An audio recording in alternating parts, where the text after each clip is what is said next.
All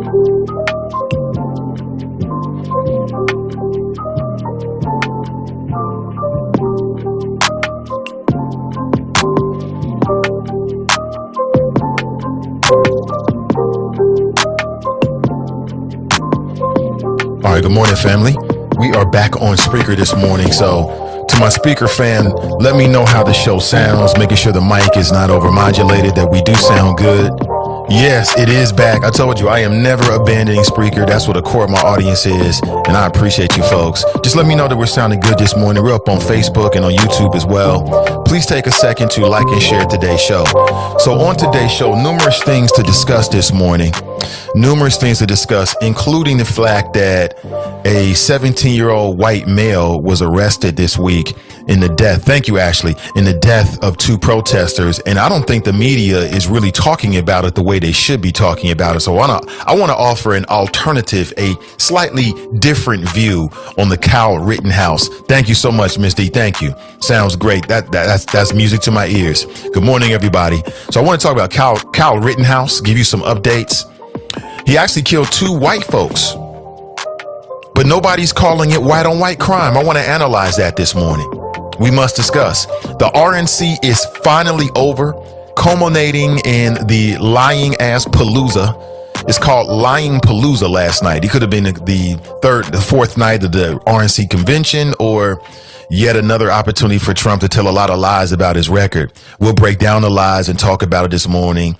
It was a ridiculous display, in my opinion, but we'll talk about it. 513-873-7134.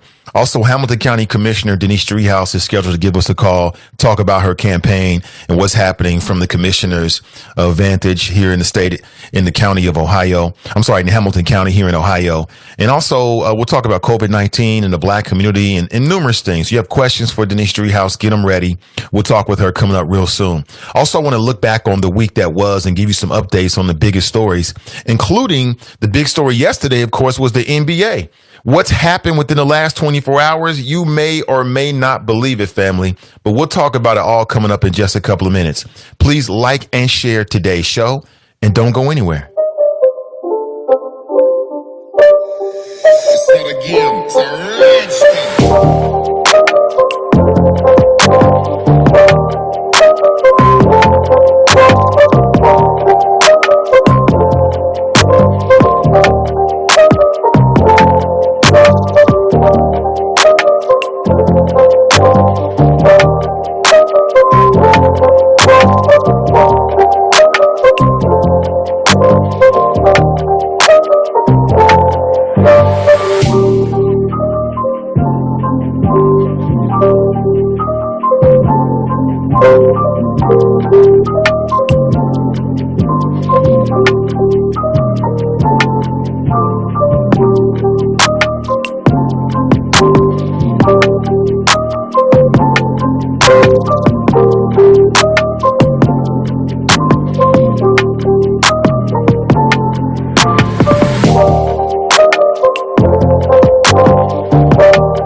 Say it again. Hey, good morning, everybody. Hey, please take a second if you're on Facebook and or YouTube to like and share today's show. Good morning, everyone. It's a beautiful Friday. We made it. Today, I want to talk about Vanillia ISIS. That's homegrown domestic terrorism, which seems to be on the rise. We keep seeing these examples We're outraged for a little while, then nobody's outraged anymore, and it goes away, then it happens again. I want to talk about it. And did you know that Kyle Rittenhouse killed 2 non-black folks, but nobody in the media is calling it white on white crime? I want to talk about it. I want to talk about that story from a slightly different angle this morning with you. Good morning, everybody. Good morning, everyone. Don't go anywhere.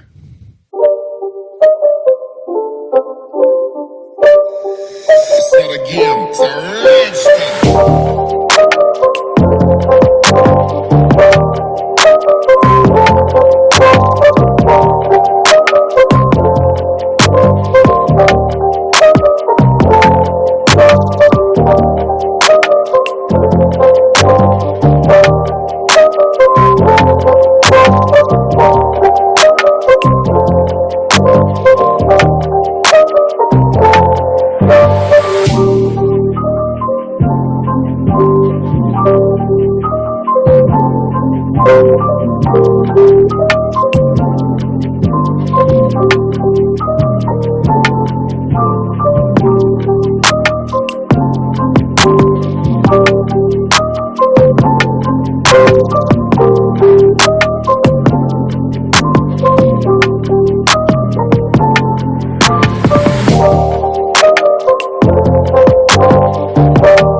organic tea this morning. I'm ready to rock.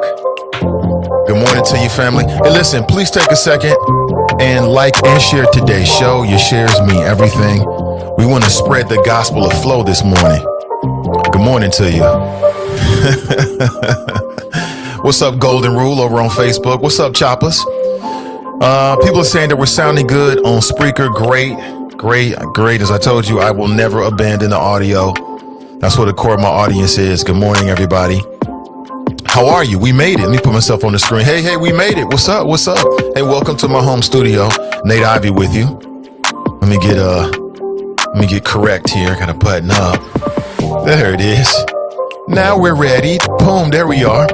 Hey, listen, let me throw my number up on the screen. If you want to share your thoughts this morning, you can do so very easily. I typically start the show out talking about some stories to start your morning. So let's get it popping. Let's talk a few current events, and then we'll get into our primary topic. We're also scheduled to get a phone call from Denise Driehaus, who's the Hamilton County Commissioner. She's running for re-election. We'll talk about her campaign and what's happening here in Hamilton County. It's very, very important. It's campaign season. It's election season. And when you listen to this show in particular, I want to give you a full spectrum of what's going on with people, politics, and pleasure. While we talk about national issues and regional issues and cultural issues, I mean, if it's hot, we're talking about it. When it comes to politics, my focus here is the greater Cincinnati area. That's where I'm broadcasting from. I'm broadcasting from a secret location this morning. And that's where the core of my audience is. And that's where it really matters. Everything is local. All politics are local. So this show is on top of it. So stick around for that. And even into next week, I've got more guests scheduled who are candidates running for election. And you can hear them here on the show first. Numerous reasons to check out the Nathan Ivey Show. Number one, we are the only daily digital black focused talk show here in the city of Cincinnati. We've been doing it for some time, so you're going to hear it here first. Number two, I am the most unfiltered black man in Cincinnati, bar none. It's not even close. And then number three, watching this show, supporting the sponsors helps to build the cause for black independent media in the greater Cincinnati area and beyond. So I'll give you 3 quick reasons real quick. Plus, he highlight local black entrepreneurs, and a lot of our sponsors are black entrepreneurs as well.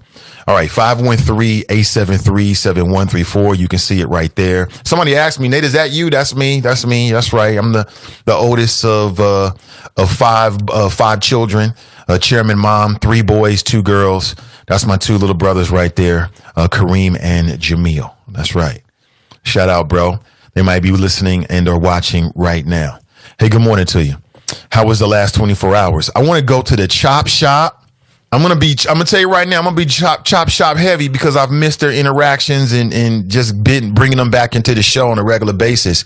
So let me start there. Ashley writes, good morning, Nathan and the Choppers. Happy Friday. Same to you. Miss D writes, greetings. She writes, yay, Spreaker is back. Sounds fantastic. Great. Brother Mazone writes, good morning, Nathan and the good people of the chop shop. Good morning. Brother Mazone writes, the media is painting him as a hero. Some are. But how was he a hero when he was illegally carrying a firearm? Heroes don't do that, or do they? How is he a hero when he's illegally carrying a firearm, speaking of Kyle Rittenhouse, and he ends up murdering two people? Two non-black people, by the way. Have you noticed how the media, I've seen no headlines that read, what about white on white crime? White people don't respond to crime that's committed by white people the way black people do. They don't. Like when a white person goes and does something crazy, they completely disavow him like that's him. When a black person does it, we have to internalize it. It's part of the family. It was my mama. It was my brother. I think it's some cultural differences that explain that, and I don't think it's all good. I think it's used against us. And RIP to those two white non-black protesters who were killed, because if you think about it, they were out there protesting for us. They were out there protesting for us.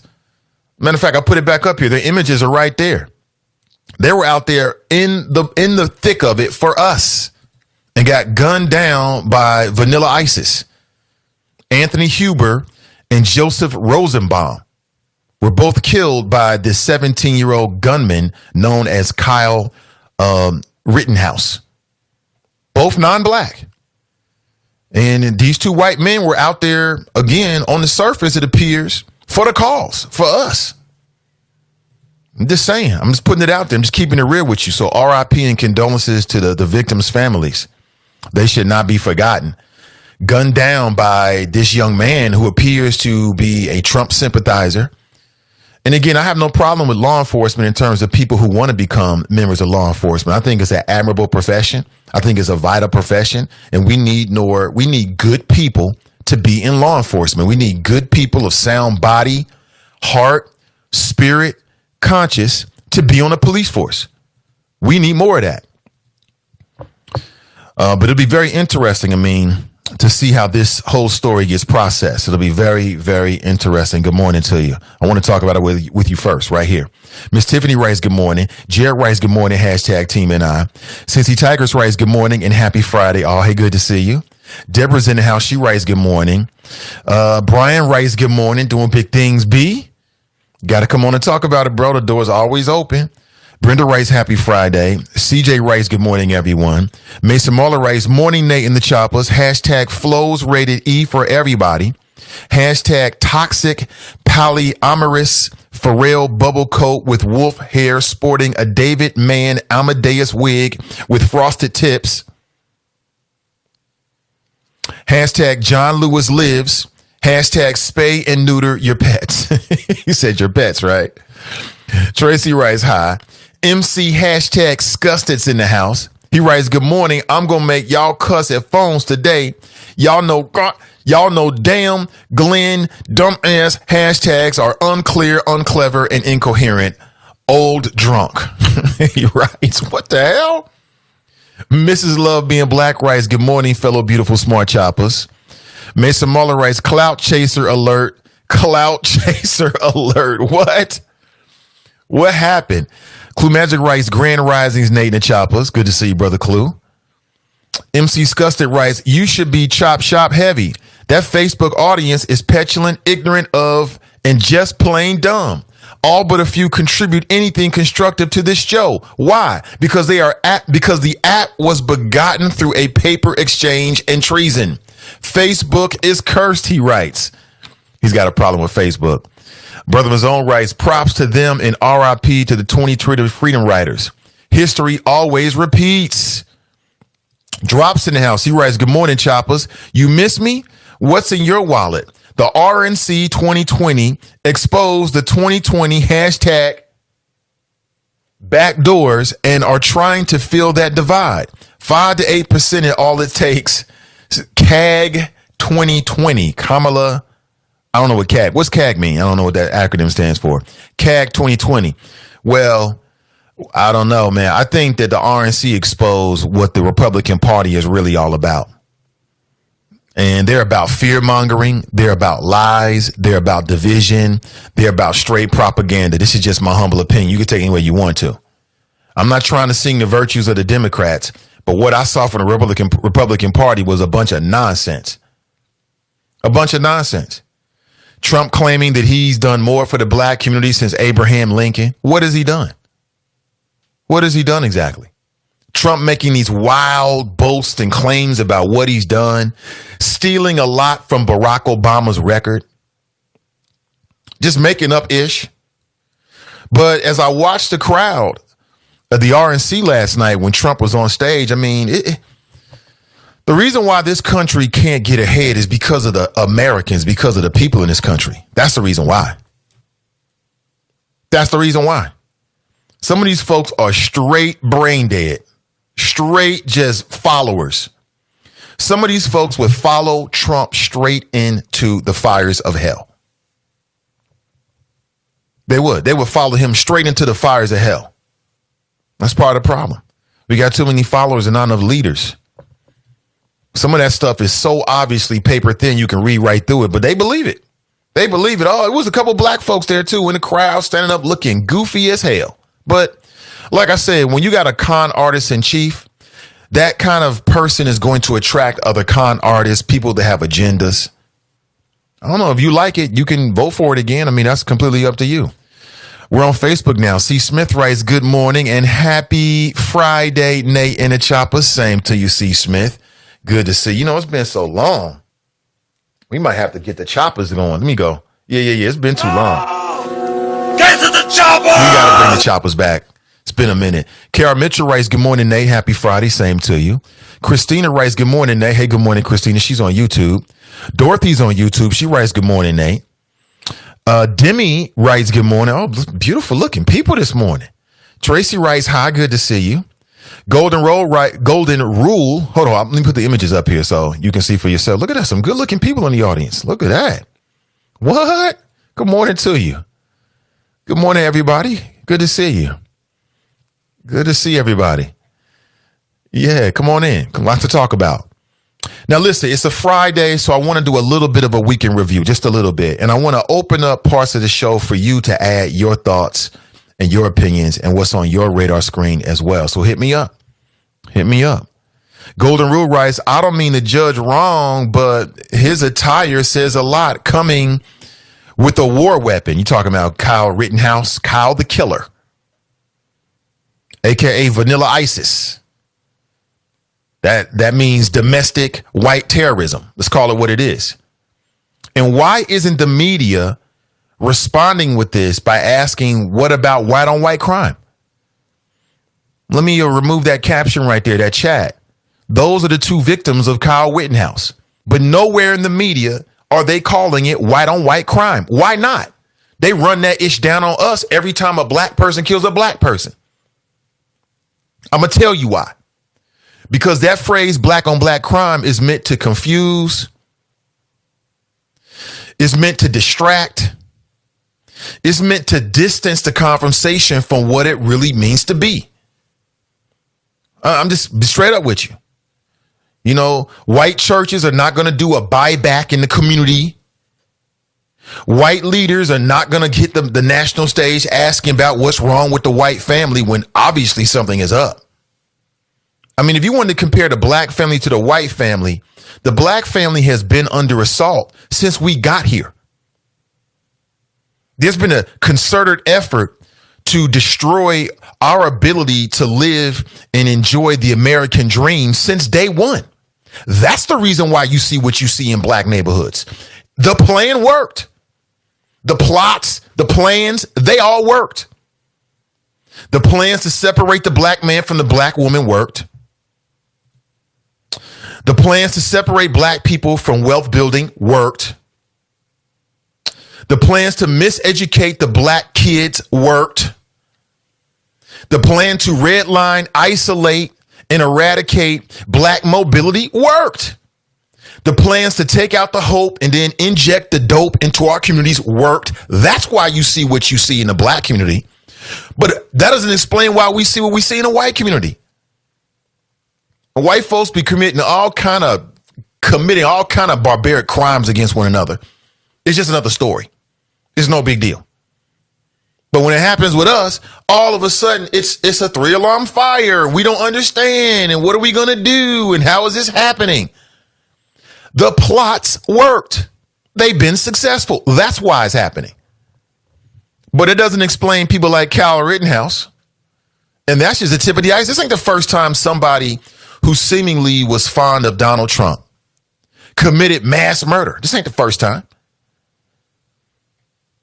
This ain't the first time. When you got a leader that operates on division, that operates on suspicion, that operates on racial animus, it worked. It's going to whip up the crazies.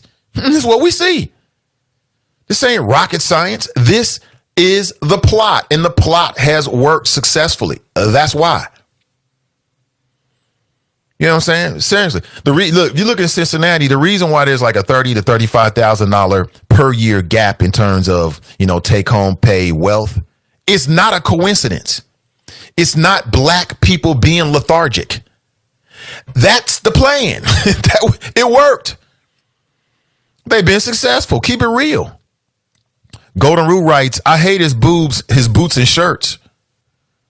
Father, forgive me. What up? Happy start. All glory to the Most High. Glenn writes, is that what models are drinking now? Organic green tea? I don't know. That's what I drink. Yeah, if you're going to drink green tea is great to start your day. If you're going to drink tea, it should be organic. Do your research, man. Brenda writes, happy Friday. Good to see you. I'm on full semen. What? Thank you for that. That's more information I need, Golden Rule. Says he's on full semen retention. Good for you, man. Rebel writes, good morning, Nathan Ivey. Good to see you, Rebel. Good morning to you. Clarence writes, good morning, Choppers. Let's spray this narrative up. Golden Rule writes, he's a monster. I'm a white man and I hate him. Speaking of Kyle Rittenhouse. Again, RIP to his victims. Again, because these people were protesting for us, for black folks in Kenosha. And again, there's an element of folks out there, and they are 100% nonstop about the protest. That's all they do is travel the country, hitting up different protests, letting the people know what time it is, and doing what they got to do. I mean, there's an element of folks out there in the community, and many of them are white. And they go from city to city for the cause, whether it be anti-capitalism or it could be anti-police brutality.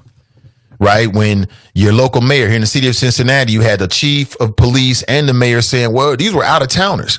Well, he's right about that. There's an element of our society. This is what they do.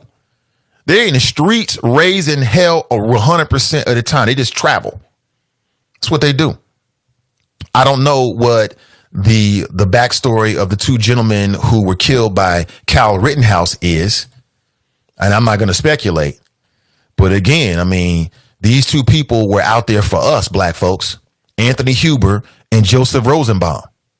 So the next time somebody say, well, I don't never see no white folks out there, just remember them. I'll say it again. There are white folks who are down for the cause. And rather than ignoring them, these are real allies. We should ally with them and try to get ish done. They do exist. They are out there. I'm just telling you. You know what I'm saying? I'm just keeping it real with you. Nobody accomplishes anything by themselves, and black folks won't get the equity, policy, intangibles that we're looking for all by themselves. Now, we're going to have to lead it, but it won't be all by ourselves. It won't be all by ourselves. I don't believe that one bit. Hey, Jasmine, good to see you. She's in the house. She writes, that is so true. Golden Rule writes, 17 years old, had intention of killing. He said, we have lethal ammunition and intend on protecting. I also have my medic bag. FOH. Yeah, there are some people in the media trying to make him out to be a hero. And they are part of the problem with this country. Like I told you, we are living in the last days in common sense, was the title of my upcoming book, right? The last days of common sense. You'll hear more about it soon. And I don't know if we're in the last biblical days. Okay. What I do believe wholeheartedly is that the last days in common sense will happen before the biblical end time. When the biblical, if you believe in it, actually happens, 30% of the population won't believe it. They won't believe it. Like, wait. They will become part of the problem. I'm just telling you. We can see it right now. Look at COVID-19. Mofos run around here getting in fights because they don't want to wear a mask in Whole Foods. You don't want to wear a mask when you go into a public place. They are part of the problem. I don't know what we do about it. I don't know what we do about it. Majestic writes, good morning, YouTubers. Say good morning to you, Majestic. Golden Rule writes, red shirt, dude was aggressive, full of wicked pride. I'm sorry all of that happened. Big lesson to those who act tough. Do not do that. Absolutely. Hey, TNT's in the house, which reminds me, upcoming event, the NAACP is doing a virtual town hall coming up on September the 1st, on September the 2nd, and also September the 9th. And guess who your moderator is? Yours truly. All right. It'll be hosted by Sin Digital Media. Looking forward to it. And here are some of the races that I'll be moderating. The Hamilton County Prosecutor's race with Joe Dieters on the right there and Fanon Rucker. That's a very, very important race. Your vote matters. The Hamilton County Sheriff's race. What?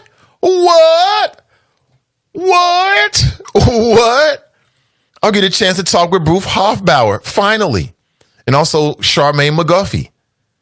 Looking forward to that. That's going to be interesting. And, of course, your Hamilton County Clerk of Course race with Aftab Purival and Alex Glandorf. So looking forward to it. You'll hear more about it today and over the weekend. But September the 1st at 6 p.m., September the 2nd at 6 p.m., and then again on September the 9th. Kicking off with the sheriff race on September the 1st. That's just next week. That's going to be a great conversation. That's Tuesday. The prosecutor's race is on Wednesday, September the 2nd. That's going to be a great conversation. Get ready. Get ready. It might be slightly different than what you're used to. You know what I'm saying? I'm looking forward to it.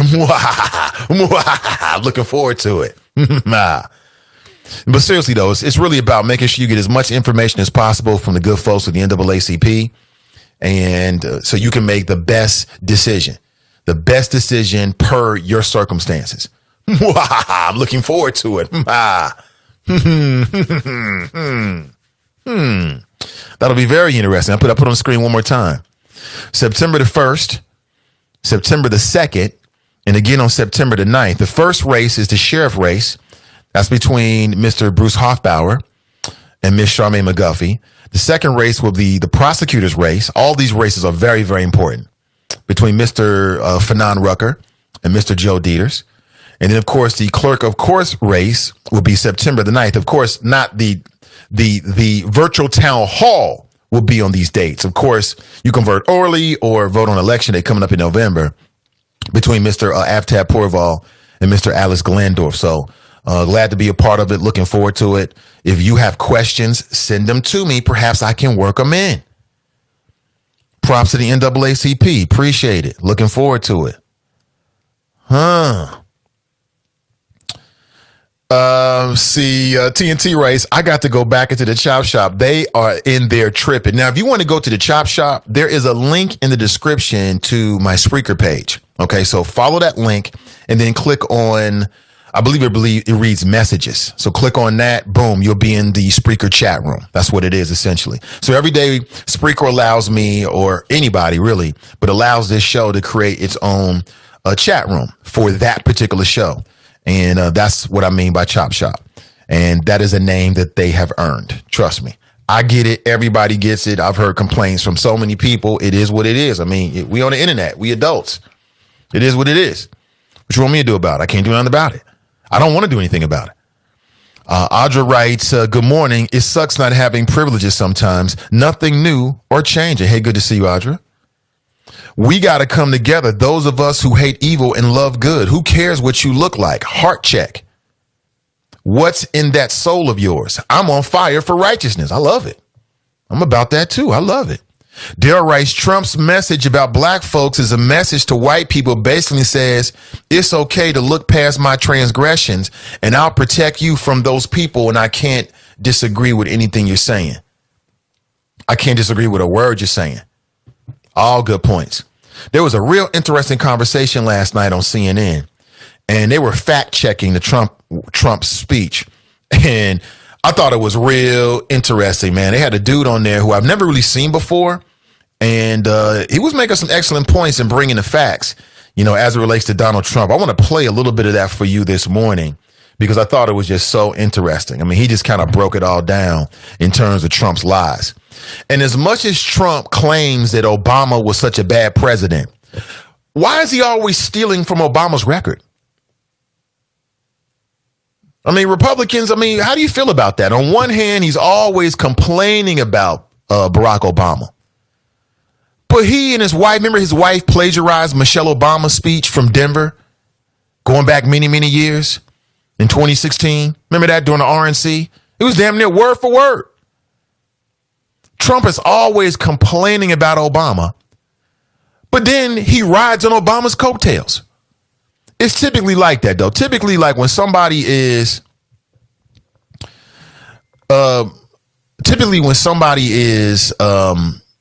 criticizing you for something, it's because they really like it. They really like it. Anissa writes, Vanilla ISIS is a very European and derogatory term. ISIS focuses on the idea of jihad, defined by them as holy war. Jihad, according to the Quran, is permissible only as a defensive action when the Muslim community is directly attacked, which is exactly what they are doing to combat the European imperialism. I'm with you on all of that. I've slightly changed it for my own reasons, Anissa. Good morning to you. To talk about homegrown, white, domestic terrorism. Remember when the white dude in Las Vegas decided he was going to get some high-powered assault weapons? He went to the top of one of their big old hotels, went to one of the top floors, right? And started raining down bullets on unsuspecting, I think it was a concert goers. Killed like 50 people. Nobody said white on white crime. So I'm making multiple points with that, Anissa, but I appreciate you. And I think you're right. From my limited understanding, I believe you're right in that. I'm making a point that we need to stop using that black on black crime term. Okay. At the same time, calling out domestic white terrorism, which seems to be on the rise. I'm just telling you.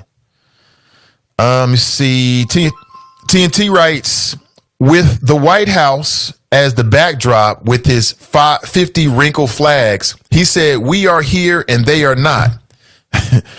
That's 45, a real third grader, right? I mean, I'm glad the RNC is over. I'm gonna be honest with you. I was tired of watching that nonsense. I was tired of the propaganda. Okay, I was tired of the lies. I'm not saying that every single move that Trump has made has been wrong. I'm just saying the guy's a pathological liar. The energy he brings to our country, I don't think is good for her. And in terms of policy, it seems to be all one-sided for the elites, for the corporate class. What's he doing for the working class? I'm just saying, that's just me. But enough of me, more you. Let me go straight to the phones here. Hey, good morning and welcome to the show.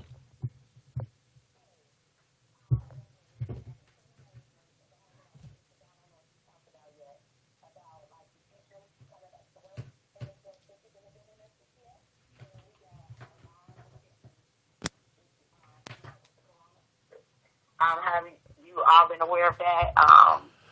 Six came out yesterday. Can you say that one more time? Because like the first 30 seconds we didn't hear. Can you say it one more time? And what's your name, caller? I can't tell you my name today. Oh, okay. You know who I am. Okay. I'm just saying about how we talking about, matter of fact, let me go back. You're doing a good job talking today about a lot of crimes and all these things and helping us out.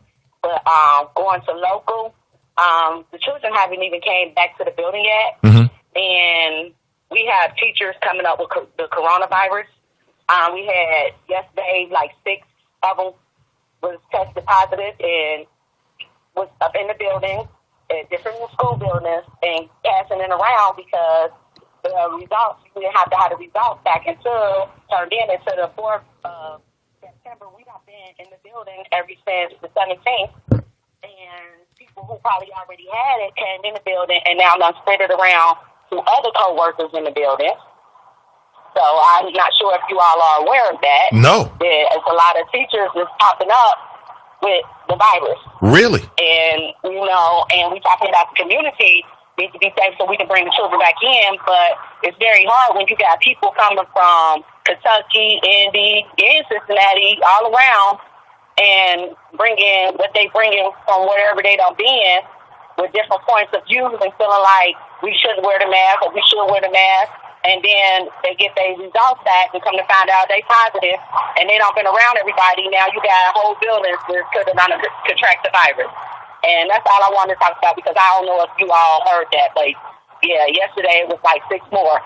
And it was already like 5 different schools. Wow. Can you tell me what those schools are? Say that again. Can you tell us what schools you're talking about? What schools have been affected by this? I'm not sure exactly of the one yesterday, because they didn't want to inform us, the school, because it was so many. But I know Hartwell is one that had a couple of cases. Well, listen, Anonymous, thank you for the call. I appreciate it. Thank you. Yeah, that's a very important call, because next week, CPS, that's Cincinnati Public Schools, is slated to kick off its school year. And if you don't know, the first 5 weeks are going to be all virtual. And then the superintendent is going to make a decision about how they proceed further. Will it be hybrid? Will it remain virtual? Or that seems to be the two, first options. But what that anonymous caller, and I appreciate them. If you want to be anonymous, I respect that. Okay. I respect your anonymous status. She said that behind the scenes, there have been some teachers who have been coming up testing positive for COVID already. And I really sympathize with the teachers and administrators who are in a really, really bad, a really difficult, that's like a rock in a hard place. It's a really difficult spot for them to be in. It really, really is, because it's like your livelihood or your life. And I personally believe that we're proceeding too fast across the board, including CPS. I mean, just look at the numbers. I think that we should look at COVID-19 the same way we would look at, let's say, your house is burning. I'll say it again. If you called the fire department, ran out in your PJs and your slippers, right, because your house was on fire, the fire department shows up, you would never go back into the house until the fire had completely been extinguished. But we're not doing that with COVID-19. What's up, buddy? Guys, this is my last day of school. Got some cards for my teacher. Why are you talking like that, man? No baby talk. You already know. I love you. You excited? Mm-hmm. Okay. Give me a hug. Give me a hug. And a kiss. I love you. Yeah. It's his last day at his daycare, right? That's what he's trying to tell you. He's nervous and excited. But back to my flow, as I said, I mean, we're treating COVID-19, in my opinion, the wrong way. We should look at it like it's a fire. You would never run back into a house that was previously completely ablaze because they say they contain the fire in 1 or 2 rooms. You would never do that. You would never feel comfortable to go back into your living room while your bedroom's on fire. You would never feel comfortable to go back into your bedroom while your kitchen's on fire. You would stay out of the house until the fire is completely extinguished. We ain't doing that. We trying to chill downstairs while the fire's upstairs. We'll see what happens. But that caller, Anonymous, just said that there are teachers who are turning up with COVID-19 and school ain't even really been open yet. I sympathize with the teachers and administrators, all the people that work inside these buildings. And I wonder, and I care not just for their health and safety, which I genuinely do, but I also think about how are they going to have the mentality, the proper mentality to interact with our children? You know what I'm saying? In my opinion, I've already dealt with stressed out administrators, stressed out teachers. And it manifests in terms of how they treat the students, how they treat the parents. Stressed out. You can see it in their face, right? So how are they going to be interacting now when you got COVID-19 and the threat of getting that and maybe taking it home to their family members on top of everything else? Listen, Anonymous, the door is always open. The door is always open. And thank you for that information this morning. That is, we can speculate about what the headlines are going to be over the next school year. We can speculate about that, but I got to take a break. Got to make a move. 513-873-7134. If you like to share your thoughts this morning, I would love to hear them. This is the Nathan Ivey Show, live, local, and vocal. powered by Sin Digital Media. We just getting started, family. A new voice in the city of Cincinnati. Don't go anywhere.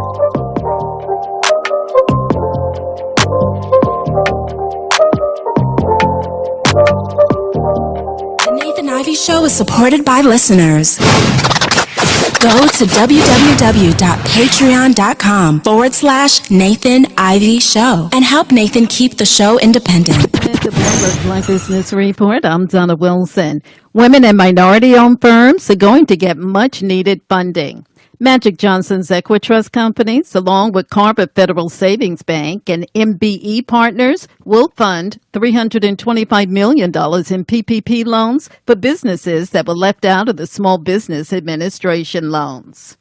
State Street Corporation is taking steps to ensure that the companies in its investment portfolio are working to increase racial diversity within its ranks. So beginning next year, the Boston-based firm will seek information on goals companies have for increasing racial diversity, the makeup of their boards and workforce, and they must detail the role diversity plays in its long-term strategy.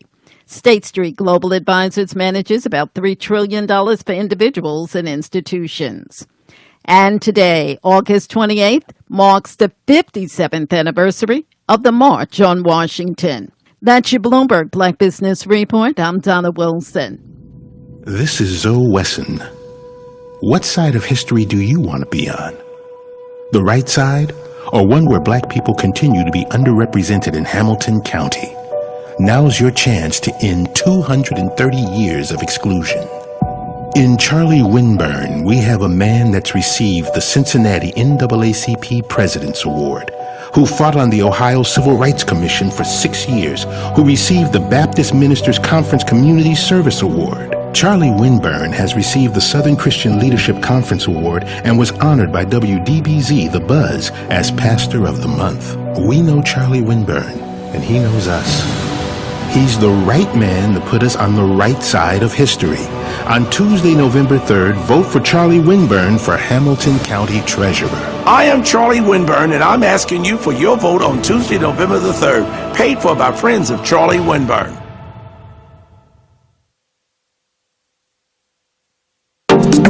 Are you interested in medical coding, but not sure where to start? And scared of wasting time and resources? Let me help you with the right steps to become a certified, marketable medical coder. Learn more at bit.ly/5stepscoder.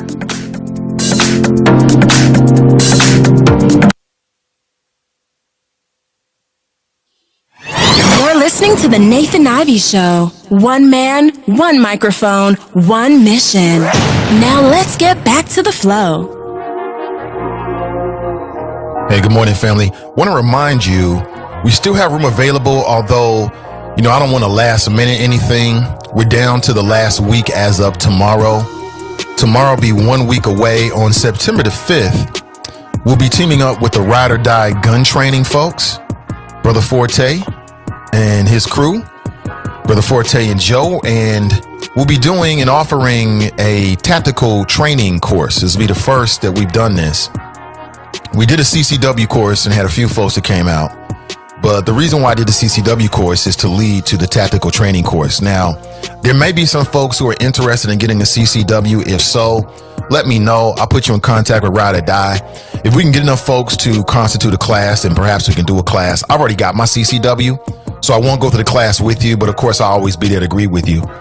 And this is going to come up on Saturday, not this Saturday, but next Saturday. Well, let me say September the 5th, the first Saturday in September. Let me make it very, very clear and specific.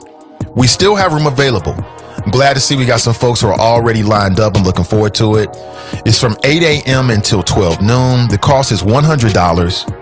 Now, typically they charge you significantly more for that, but that's a special price for this particular group, for the Choppers, for the Nathan Ivey Show listeners. If you are interested, hit me up immediately, because at some point we're just going to close it down so we don't have stragglers. I want to make sure they have all the information they need many days beforehand. They're asking that you bring your own ammunition, of course, bring your own firearm.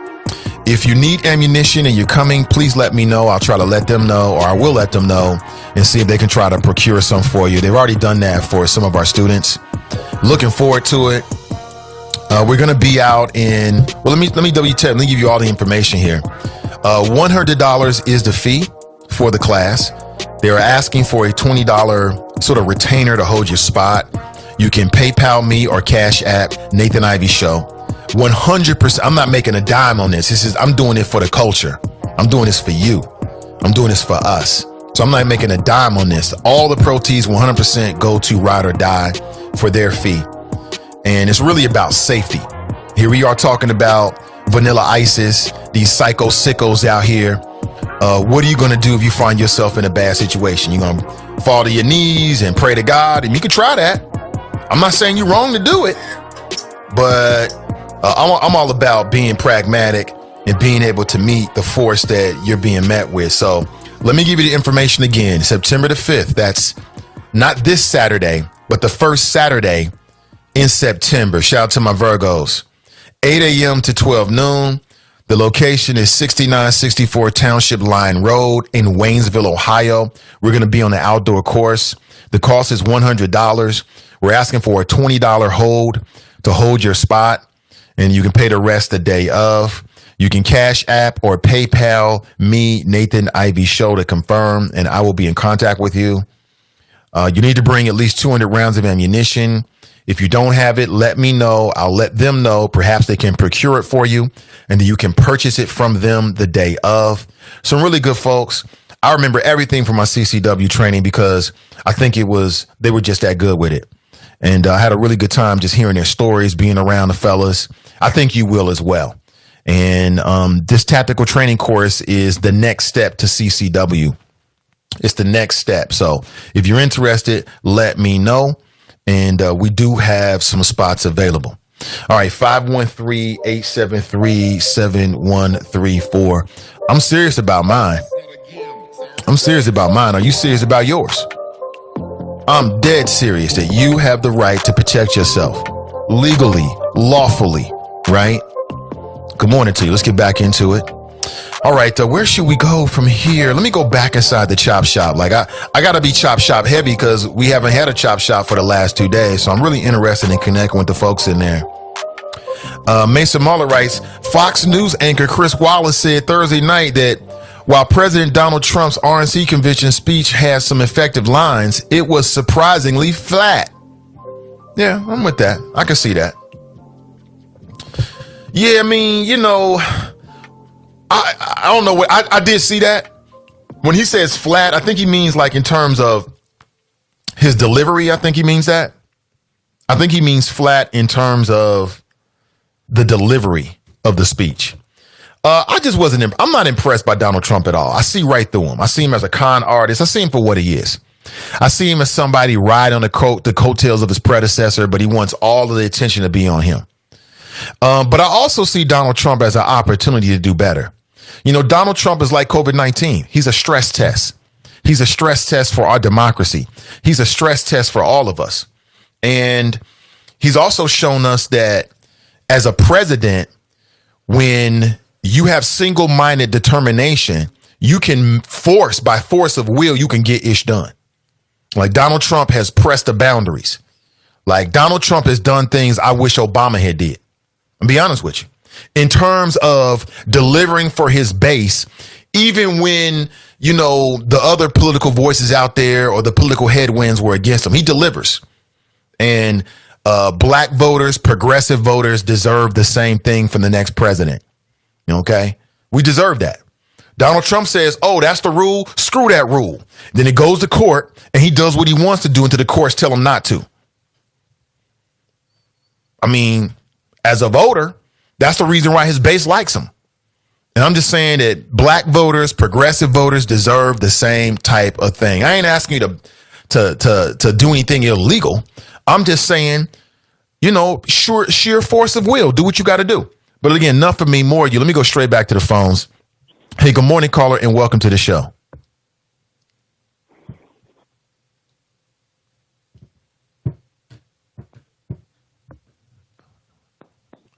Hey, good morning. Welcome to the show. Hold on, let me try old school. Hey, good morning to you. Who am I speaking with? This is Denise Driehaus. Hey, Denise, good morning. How are you? I'm doing great. I'm old school this morning. Having some issues with my equipment, but the show goes on. Denise, thanks for your time this morning. As it should, my friend. Absolutely. So, Denise, of course, I'm very familiar with you. I'm sure a lot of people might be, but as always, there's always an information gap. I'm sure there's some folks who may be vaguely familiar with you. So I like to start the interview by just talking about who you are. Just tell a little bit about your background and tell us about your campaign and what's going on. Okay, great. Thank you. I don't flatter myself to think people know who I am. So happy to give a little bit of background. So currently I'm a Hamilton County Commissioner. I'm a president of the commission. And prior to that, I was a state representative for the 31st House District for 8 years, and then a small business owner prior to that. So I've got the most important piece of my background is that I've got two great kids, one in New York, one in Denver. One's a teacher, and the other one works for legal aid. So that's kind of my background and what I'm up to. Okay. So how long have you been a Hamilton County Commissioner? So I'm in my first term, so I've been there for 3.5 years. I'm on the ballot this year in 2020. And for folks who don't know, tell us the purview, the responsibilities of the Hamilton County Commissioners. So the commission, we are an arm of the state, and so most of what we do is prescribed through the Ohio Revised Code. So we have to run the court, we have to run a jail, we have to administer services through Jobs and Family Services. A lot of that, from my perspective, is related to foster care and keeping kids safe in this community. But on all fronts, it really is not so much that we have to do these things, which we do, but it's how we do these things that, from my perspective, is really important. And so we've started to think about the work of the county a little differently in the last 3 years. For example, we have to run the jail. Right? We've got deputies, we've got the sheriff, duly elected on his own account. But we've got some really innovative things going on in the jail, like our Office of Reentry, so that when a person is exiting, they've got a support system around them so that they can find housing, find a job, find transportation, so that they are not likely to return to the jail. So that's an example of, doing something we're mandated to do, but doing in a way that makes sense. Mm-hmm. Mm-hmm. So tell us about what you've done over the last 3 years as a Hamilton County Commissioner. I think that's always important to talk about the record. Like I know COVID-19 has sort of changed the game this year, but what are some of the big accomplishments, some of the big things, or maybe not so big things that you think are important for potential voters to know about you? Yeah, well, so a lot of it is actually recently. Todd Fortune and I took the majority back 3.5 years ago, and we did initiate a lot of really positive things related to infant mortality, economic inclusion, and making sure our employees are paid $15 an hour. I mean, some of those kinds of very basic things. But most recently, the county commission passed a resolution declaring racism a public health crisis in Hamilton County, and so that's great. But what does that mean? Right? And so there are three main tenets to that. One talks about training. It's called EPIC training. And Victoria Parks, my colleague, she took Todd Fortune's place when he passed, was the leader. She initiated this, and I was happy to add some comment to what we were doing. But anyway, we've got some training going on in the sheriff's office for the deputies and countywide training so that we can all be better and understand our biases. The second tenet is a disparity study, which was my add to the resolution. So we need to level set in this county to understand whether or not we are providing opportunities to everybody, especially women-owned and minority-owned businesses. Mm-hmm. And so the disparity study will help us do that. And then the last one was expanding the Office of Economic Inclusion to be the Office of Economic Inclusion and Equity. We've already started to establish relationships with business owners throughout the community to make sure that Hamilton County is open for their business in a way that we have not been before. But we are expanding that office to make sure that not only do we have those relationships, but we are pushing the envelope and trying to make sure that we've got minorities and women participating in the economy throughout the county. So is that study ongoing? Has it already continued? When will you have your first findings? No, we have not. We have not launched it yet. That'll happen within the next month or two. We'll have to put that into our budget going into the next year, which we are committed to doing. But it takes a little while to do a disparity study. It is very broad and it includes a lot of information. And so it'll take a few months to get that done. But without it, you can't do set-asides. You can't understand where you sit at this moment in time, and you really can't understand what you need to do to get better. And so we tossed this around a couple of years ago and thought maybe we could do this work without it. And I think what we found is we really do need to have that study in place. So we're going to move forward on it here in the next couple months. Mm-hmm. Can you run that down for me again, Denise? So what is the study going to conclude? What are we going to get from the study again? So it level sets for Hamilton County. It does a deep dive into, when it comes to employment at the county, when it comes to contracts with the county, those that apply to provide services for something that we're applying money to. We don't do that well when it comes to minority and women-owned businesses. At least historically, we haven't. And so when I came in with Todd, we said, "Hey, man, we need to do better." And so we hired Robert Bell, who is the Director of Economic Inclusion. We put a task force in place, and they still are there advising us. The disparity study, by the way, was one of their recommendations. But the disparity study does this deep dive, and it puts numbers to what we think we know, right? We don't have the numbers. And without the numbers, it's really hard to understand how we can get better. Beyond that, if you don't have the disparity study and you do start to do, say, set-asides for contracts, say construction, for instance, then you open yourself up to a lawsuit. And so this helps us preclude that because it proves out that we have a disparity, but it also helps us understand the disparity. So it's really important to put it in place. Mm-hmm. Speaking with Denise Driehaus, she's a current Hamilton County Commissioner running for re-election in November. Hey, Denise, let's talk about COVID-19.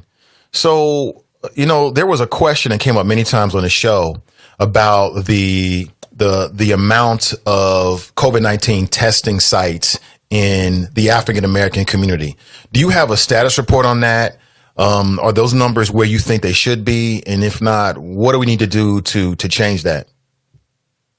Yeah, so for COVID-19, we have been the recipient of some direct money from the federal government. It all has to be related to COVID-19, but we have tried to figure out where the needs are in the community and apply them. So we've got a number of pots. We've been buying PPE. We are doing a small business relief program. We've got tenant assistance for people to try to stay in their homes. But one of the big things that we put money towards was testing. And so it is rolling out. We've got a pilot going out this week, and then it'll come out in a big way next week. We're working through the Health Collaborative and all the area hospitals to make sure that we've got strategic testing in this community. And so what I mean by that is that we know where the hot spots are. We know that congregate settings are challenging because the spread is rampant in congregate settings. Think about like nursing homes or, housing projects or whatever, wherever we've got a lot of people living close to one another. We're going to go into those facilities and do testing there and also into hotspots. And so always, since this started, there are certain areas in Hamilton County that light up on the map as hotspots, and Forest Park is one of them. And so we will be doing quite a bit of testing up in Forest Park, and they also have been the sites for a lot of our pop-up testing, where we partner with the National Guard and provided some, outdoor, those pop-up tents that you see, that was a collaboration with the National Guard. Mm-hmm. But, $19 million has been set aside for testing, and so we'll test about 170,000 people in Hamilton County. Mm-hmm. Well, I was speaking with Iris Rowley. She's a big fan of the show and contributes quite a lot, since COVID-19 sort of started here. And I know that she was one of the leaders to get a testing site over in the Bond Hill area. But the question kept coming up. It felt like the county was kind of lagging behind in terms of getting testing sites in black neighborhoods. Why did that happen? Is that the way you see it? And if so, why? Well, so you have to understand that the health departments are bifurcated. The city has a health department and the county has a health department, and you see this play out in other things too. But so our jurisdiction is really outside the city. And so Melba Moore, who's done a very nice job, by the way, for the city of Cincinnati, is leading the effort for the city. So they are in charge of those testing sites in the city, and then the county has focused outside the city in places like Forest Park, Mount Healthy, Coleraine Township, wherever we're seeing hotspots outside the city. So we've got two different efforts going on. All of us are partnering with the National Guard to stand up these testing sites and to have testing sites that are always available. So if you go onto the Hamilton County Public Health website, you would see a map. And on that map, there are dots for all the testing sites throughout the county.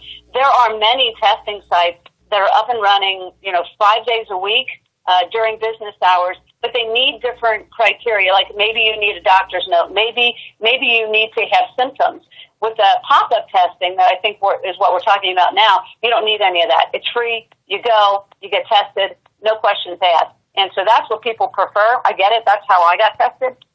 But we're really focused outside the city because the city is doing those sites inside the city. I get it. Speaking with Hamilton County Commissioner Denise Driehaus. I want to take a few comments and questions from the audience.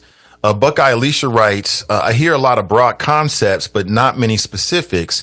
She said infant mortality. What has her office done specifically to address that? Well, we set up Cradle Cincinnati, and when I say we, it happened before I got to the county commission. Todd Fortune was the one that set this up, and so Ryan Adcock is the director, and we've been working on infant mortality for a decade in Hamilton County, and the numbers finally are starting to go down, which is the good news, because and the impact is predominantly in the African American community. And so that's good news, but there's still more work to be done. And so we've been promoting safe sleep and, what you can do to have a healthy birth. And so those, those issues are ongoing, and the county has invested in that year after year. Yeah, I mean, props to Cradle Cincinnati and Queens Village. There was a recent article that said, ever so slightly, but still any positivity is a good thing, right? That they're moving the needle when it comes to infant mortality. I think Queens Village is doing excellent work. I mean, I've had some representatives on the show many times. I really respect it because, we can't say that we believe in equity for African Americans, and we can't celebrate our successes, and black babies are struggling to get to their first birthday. It's impossible. Right. It's impossible, in my opinion. Tell us some of the. Right. Well, can I add something too? Because as we have seen with infant mortality, how there's a health disparity there for people of color. That has also played out in COVID-19.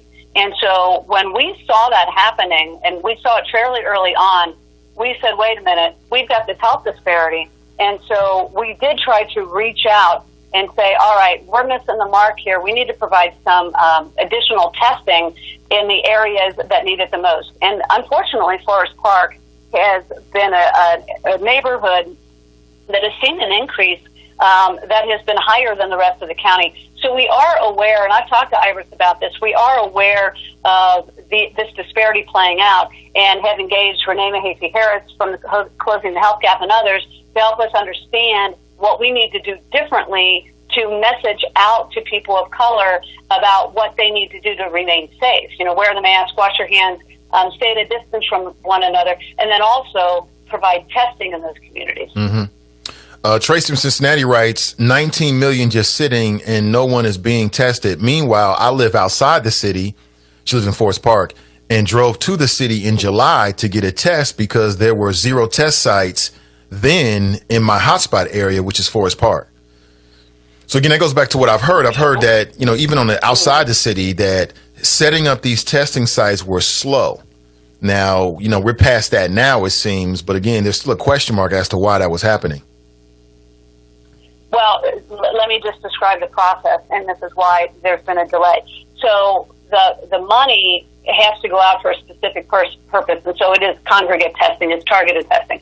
So we have to, as the county does, we can't just say, oh, we're going to choose the health collaborative to do that work. That's not how the county works. We put it out and say, we have an opportunity. People respond. It's an RFP. They respond to that. There are other organizations in the county that wanted to provide the service. It takes 2 weeks to 4 weeks to let that go out and people respond. And then we go through the responses, we choose the vendor, then we have to put a contract in place, and that took another amount of time. There were some delays with the vendor, unfortunate delays, but it is what it is. And so now we are ready to launch the program. And as I said, no one wants to get these dollars out more quickly than I do, but we do have these processes that create delays in the system. They're to safeguard, and it's the way it works, but it does create a delay. And I regret the delay, but that's not to say there's not still a need for testing out in the community as kids go back to school. And I think that while we didn't want this delay, now it's always a good time to test, right? So we're getting that out, and Forest Park is going to see an increase in testing for sure. Speaking with Denise Driehaus, current Hamilton County Commissioner, running for re-election this November. Denise, do you have a campaign website? And if so, can you share with the audience so people can get more information with you if they desire to do so? Yeah, they can just go to DeniseDriehaus.com. DeniseDriehaus.com. So, Denise, I just got a call right before my break from someone who wanted to remain anonymous. It appeared that maybe she was a Cincinnati public school teacher, and she was voicing her concerns about teachers who are already coming up, testing positive for COVID. I know this is out of your purview. I just want to get your opinion about it, but I want to get your opinion about where we are with COVID-19 and some of the moves that we're making as a state, a county, and a city. Either going back to school. Like, in your opinion, are we winning this? Are we turning the tide? How long do you think that we're going to be living in this COVID-19 universe, in your opinion, with the information available to you? Boy, I wish I knew that. I don't know. I think, we need the vaccine to get out there to really start to change the impact of COVID-19. But what I will say about Hamilton County is that we, in the very beginning, did a pretty good job of flattening the curve. People were doing what they need to do. They stayed home. They worked from home. They limited their trips to the grocery store and all that kind of stuff. And remember, just about a month and a half ago, we saw a pretty significant spike in Hamilton County, and we were really concerned because people were starting to go out without masks. They were doing things that were not safe. And so we messaged out and said, hey, we can't do this. We got to get back on track here. And so we put out the call to everybody to, wear the mask, do what we know we need to do to tamp down the spread. And people did it. And so there is a map, again, on the county website, Hamilton County Public Health, where you can see where the mask mandate went in, and you can see the decline in numbers of cases for positive cases, for hospitalizations, and for death. So that's the good news, right? So we are getting it under control in Hamilton County. That said, we still have fairly elevated numbers. That we've plateaued is good news, or have a decline, but it's still bad news because we lost 12 people last week to COVID-19. The week before that, we lost 11 people. This is no joke. And so, we're doing better. We're doing much better than some of the other urban counties throughout the state, but we're not winning by any means. And so we can always do more to just try to keep ourselves safe and try to keep our families safe. Mm-hmm. Speaking with Denise Driehaus. Hey, Denise, so what are your goals? Like, if reelected, what would be your goals for the next term? So we, when Todd was there, and Stephanie Dumas is my other colleague on the county commission, we stabilized the budget last year, which was a really big deal. Now COVID hit, and so that went out the door a bit, and so that became challenging because we've lost a lot of sales tax revenue, as you might imagine, because of the pandemic. That said, if we can level set and start to recover here from the coronavirus once we get that vaccine, then my expectation is this county can move into spaces where we haven't been before. One of them is economic development.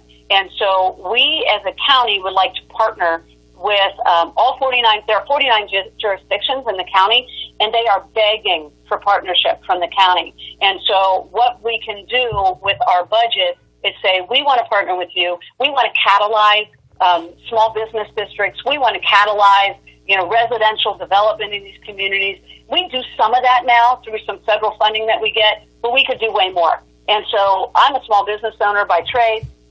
That's my focus because what I I know is that if you can have a thriving business district in some of these smaller areas outside the city especially, we can really see some significant growth, not only economic development-wise, but also residential, and help these communities thrive. So I'm very excited about that. So we set aside dollars for that in the last budget. They're all gone now because of COVID-19, but I feel like we will reemphasize that as we move forward. Is there anything the county can do to make the MSD, the Metropolitan Sewer District rates more affordable? And if so, what's being done? What are your plans? Well, the rates have been held flat for the last 4 years. So the increases took place before I got to the commission. They're significant. They're driven by what's called the consent decree. So it's a mandate by the federal government that we do certain projects to separate sewer and stormwater in our community. So we can't get out of that. I mean, it's a mandate from the federal government. That's why the rates have gone up. And so we have tried to hold them flat as long as possible, and we've done that. We're trying also to provide some relief to people that have sewer backups. But that said, we're under this consent decree, and it's a huge challenge for us. So we're trying to be as strategic as we can. My expectation is that rates will be able to be held flat for a number of more years.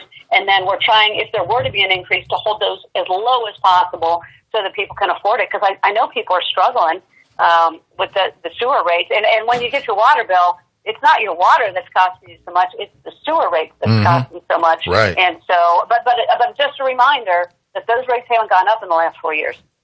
Good to hear. Good to hear. Speaking with Denise Driehaus. So Denise, I mean, for African American residents of Hamilton County, and in a lot of areas, there's a gap between white residents. I mean, what role do you think the county can play or is playing in closing that gap specifically? Do you believe that, African American residents in Hamilton County deserve targeted, specific policy and or, for lack of a better term, an agenda to address those inequities? Yeah, well, that's what the resolution declaring racism a public health crisis was meant to do.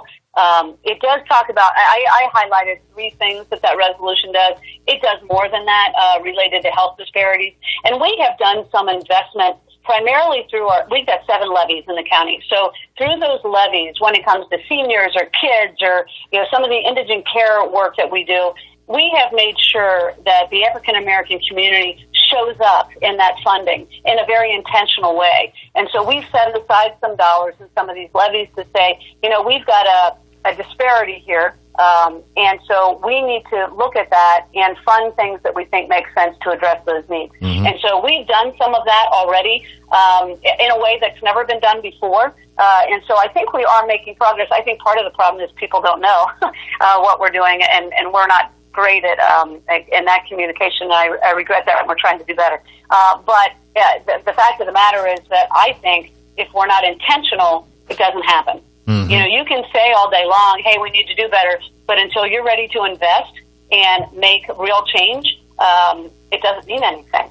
And so this resolution, again, authored by Victoria Parks and supported by Stephanie Dumas, both women of color, and myself, really is not only a step in the direction where we've allocated some dollars for some really forward-thinking things, it's also a culture shift in the county where we're saying, hey, we value everyone in this community, whether you're a person of color, a white person, a woman, a man, LGBTQ, it doesn't matter. We value you, and we're going to make sure that you've got the opportunity you need to thrive in our community. And so this culture shift, I think, is going to continue to play out on the commission. What's your opinion and or your stance on the future relationship between the county and the Bengals, primarily the Bengals Stadium? Well, we've got an agreement that ends in 2026, and so we will be renegotiating an agreement with the Bengals. The last agreement was terrible, as everyone knows, right. And no one knows that better than the Hamilton County Commissioners. Look, I have to live with that agreement. It's terrible, and so we need to make it better. We started to do that and gotten some concessions from the Bengals, especially related to parking and tailgating and that kind of stuff. But, I think they know that the lease needs to get better for the taxpayers. And so we'll see what happens at the table. But, I think the county commission, I don't know who my colleagues will be at that time. I mean, I don't know if I'm going to get reelected. But if I do, I can promise that we are going to take a really bad agreement and make it a heck of a lot better. Are there any, and again, that's down the road a bit, but having said that, like, what are some of the big things that you have in mind that you like to renegotiate? Because I agree. I think the Hamilton County voters and taxpayers, shall I say, the taxpayers got the short end of the stick. Oh, yeah, because remember, these are sales tax dollars that fund those two stadiums. Right. And so recently, we actually got an agreement from the Bengals. We're developing the rest of the banks. At least that's the expectation. And we've got the music venue going in down there. We've got a park going in right now. We've got an office building going in right now. So, but we've got some empty lots down there that always the expectation was we would develop those lots. And so the city and the county agree on this, but we have to provide some surface parking for the Bengals. There's this obligation in this previous lease where we are obligated to have a certain number of parking spots for tailgating. Well, we've got to meet that obligation somehow. And so we said to the Bengals, this isn't reasonable as we try to develop these lots around the stadium.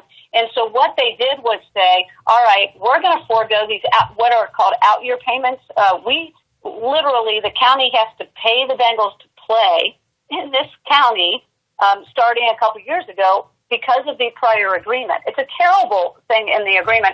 And they said, all right, we're going to forego that and invest those dollars into a different parking lot for tailgating. So it allowed us then to say, all right, we're going to develop these other lots near the stadium because we've bought a different lot for tailgating. They paid for that lot. It's $30 million. They paid for it because they're foregoing these out-year payments. So they have been willing to work with us. They've also foregone some of the capital improvements that through this previous lease they could ask us for. They said they wouldn't. I'm like, okay, that's good news, because it could go into the hundreds of millions of dollars. So you can see that there's this real tug and pull even right now with the Bengals, but we've made some headway. We're certainly not there yet. This renegotiation is going to be a big deal, but we just need to be firm and say, hey, the taxpayers did not get a good deal last time, and we're going to have to get a good deal this time. I mean, in general, do you think that, we can talk about the Bengals specifically, but do you think that that's a good investment for taxpayers across the board, like investing in sports, entertainment, whether it be NFL or Major League Baseball, across the board? Is that a good investment from the county level? Do we get a good return? Well, there is a return. Obviously, there's an economic return for having these teams here. And I don't want to be too hard on the Bengals and the Reds because, a lot of people in this community really do value that. And remember, the taxpayers voted for it. True. This was on the ballot. It was. Yeah, and so who am I to question the majority of the taxpayers? However, I think that there's a difference between taxpayers voting to have these two teams play in Cincinnati and the agreement. I mean, there's a difference there. And so I think people voted because they really like the teams, but they hate the agreement. I get it.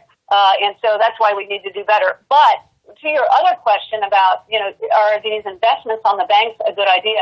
What we were hearing from residents and taxpayers and retailers was that, the two stadiums are fine. I mean, they generate business, but there's nothing year-round down there. Think about when those seasons are, right? And the Bengals don't play that often. And so they said, we need a draw year-round down here. And so in comes the music venue, which is that, and they will have concerts year-round, both outside and inside, and it will draw people down to the banks for all the retailers and provide some economic energy down there that really isn't there, especially during the winter right now. And so that's a private development. The county is not paying for that music venue, so that's a good deal. We didn't have to pay anything for it. We're helping with some infrastructure work. But that's what the county does, right? That's what government does, is provide infrastructure, say the parking garage, to put so you develop this pad, it gets it out of the floodplain, and then a private developer comes in and puts something there. I mean, that's kind of the role of government. And so the taxpayers make that investment, but by the way, we get a return because the parking revenue goes to the county. So you can see that we're trying to strategically invest down there to allow private dollars to build a music venue that can provide some economic activity. Just a couple more questions, Denise. I really appreciate your time. Appreciate your time this morning. Speaking with Denise Driehaus, current member of the Hamilton County Commissioners. Tracy wants to know, are you running unopposed? No, I have an opponent. Right. I thought that was true. Jerica says, and you know, like any good politician, I would prefer not to say the name of my opponent. oh yeah, I understand it. I get it. But I do have an opponent. I get it. Jerica wants to clarify. She says, I hope we all realize that minority does not mean black, that people of color does not mean black. Are you aware of that, Denise? I mean, or does that guide you in your policy and agenda making? Okay, I'm trying to understand the question. Yeah, you know, when we talk about, yeah, go ahead. No, I was going to just to put a finer point on. I mean, for a lot of black folks, for African Americans, when they hear people of color or minority, what they realize now is that doesn't necessarily always mean black. So when we talk about minority businesses, that could be women-owned businesses. And for the black community, we're trying to drill down to specifics that will specifically impact black people, African Americans.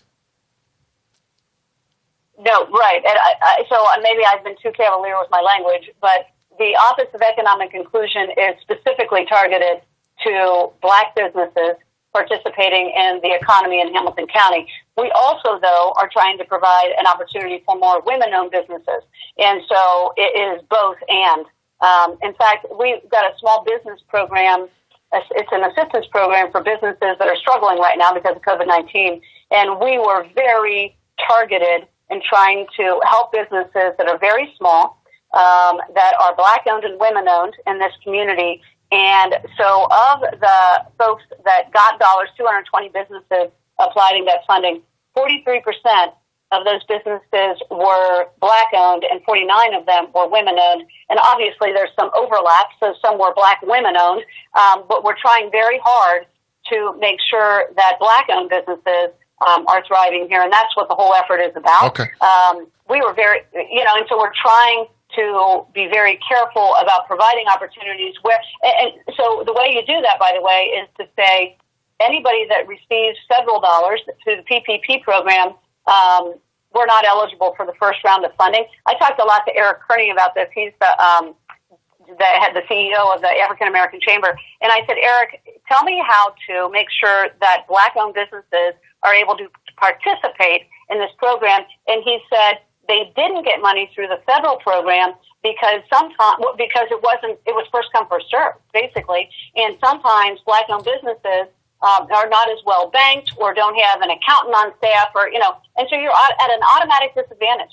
And so our program says, per his advice, that we need to do a lottery so it's not first come, first served.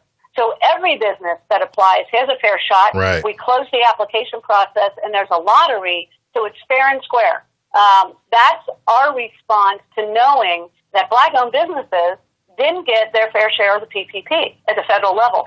So I apologize if my language has been unclear, but we are trying very hard to make sure that black-owned businesses are welcome in Hamilton County, and we are supporting them in any way we can. Yeah, thank you for the clarification. One last question. Cam Hardy writes, sorted board changes in October. County gets majority of seats. Now that issue is passed. Will bus riders have representation on the new board? The answer is yes. Hello, Cam. I know Cam well. We are restructuring the board because the funding has shifted to the county. The board majority shifts to the county. And so we are putting it in the resolution that we must have a bus rider on that board. It'll be a county appointee. And, of course, and probably it will be more than one person. We also need to have someone who has a physical disability who rides the bus to provide that perspective. And so we're trying to be very careful about who sits on that board so that it is a well-rounded conversation and everyone's represented, especially people that ride the bus. Well, Denise, thank you for your time this morning. I'll give you the last word just to speak directly with the audience, whatever you want to say. And good luck. No, listen, I appreciate the opportunity to be on. And if anybody has any questions, my website, DeniseDriehaus.com, but also if it's specific to any of the policies that I referenced, please feel free to call my office anytime, and happy to talk through issues. All right. Thank you so much. Thank you so much for your time, Denise. Take it easy. Thank you. Yep, that's Denise Driehaus, everybody. She's a current Hamilton County Commissioner.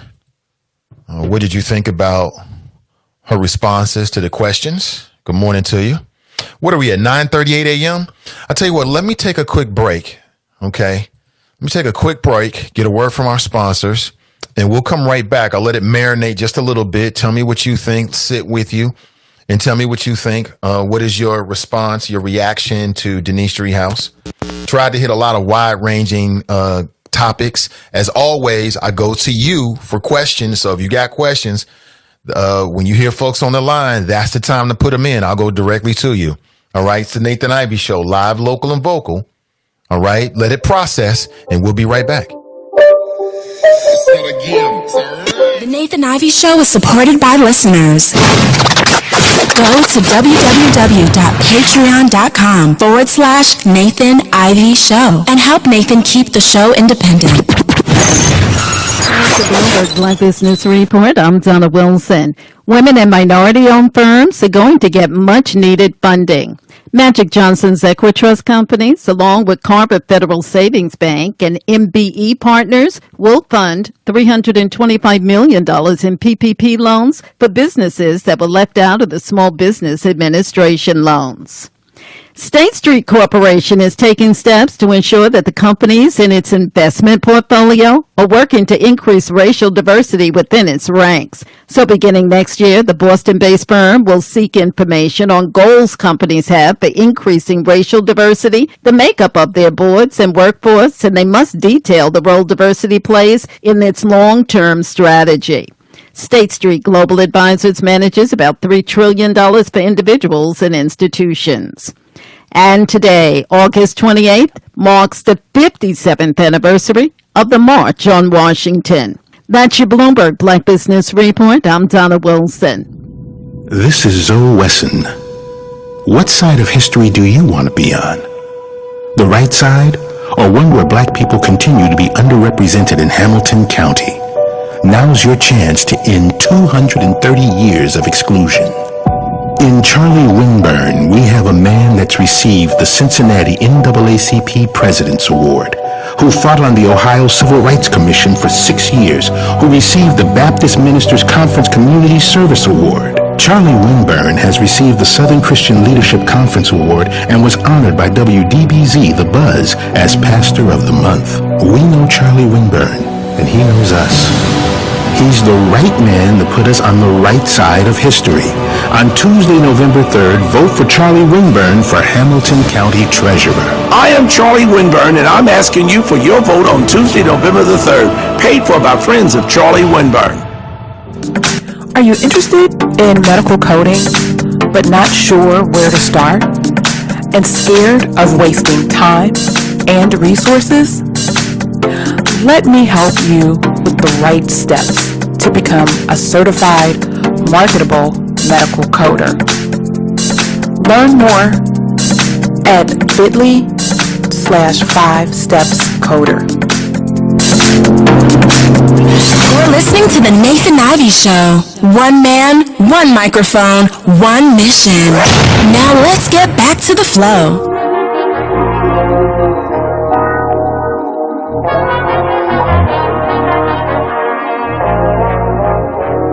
Good morning, everybody. Welcome back. Nathan Ivey with you, ending the week strong. We're back on Spreaker. We're back on TuneIn.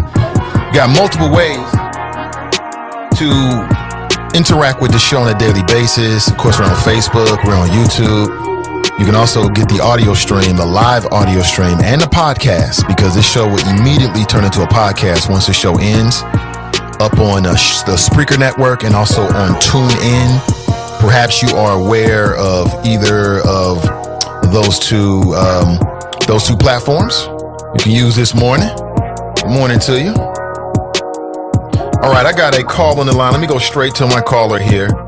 We got Brother Fame, a.k.a. MC Scusted, on the line. Hold on one second. What's up, MC Scusted? Welcome to the show. Hey, hello, Nathan. How are you doing today? I'm pleasant. I'm doing well. That's wonderful to hear.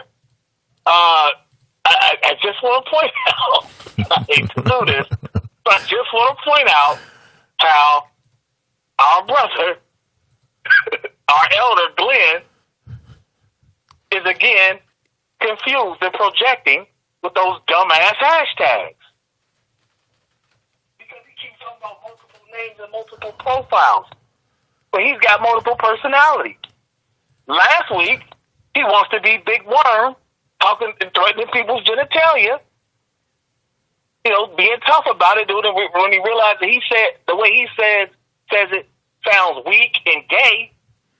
Now he wants to be a fake ass Bob Barker. Help control your pets by getting them spayed or neutered. Make up your mind. Are you the tough guy or are you a game show host, Glenn? You know, I wrote a poem about him. You wrote read it? You wrote a poem about him. Is it explicit? I wrote a poem about Glenn. No. Okay. I just wrote a poem about Glenn and his threatening of people's genitalia. I probably shouldn't say yeah, but I'm going to go ahead and let's hear it. I'm probably going to regret this, but yeah, let's hear it. Glenn, you're my brother. Glenn, you're my brother and I love you. But you're lame. Stop playing games. Trying to gain fame off the all-middle name.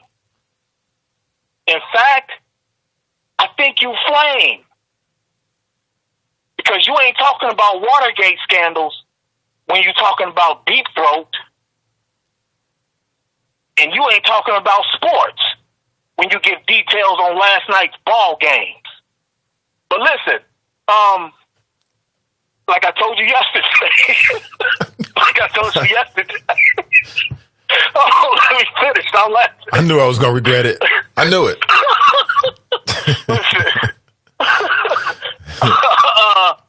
Like I told you yesterday, you were harsh to drop, and now I think you owe him an apology.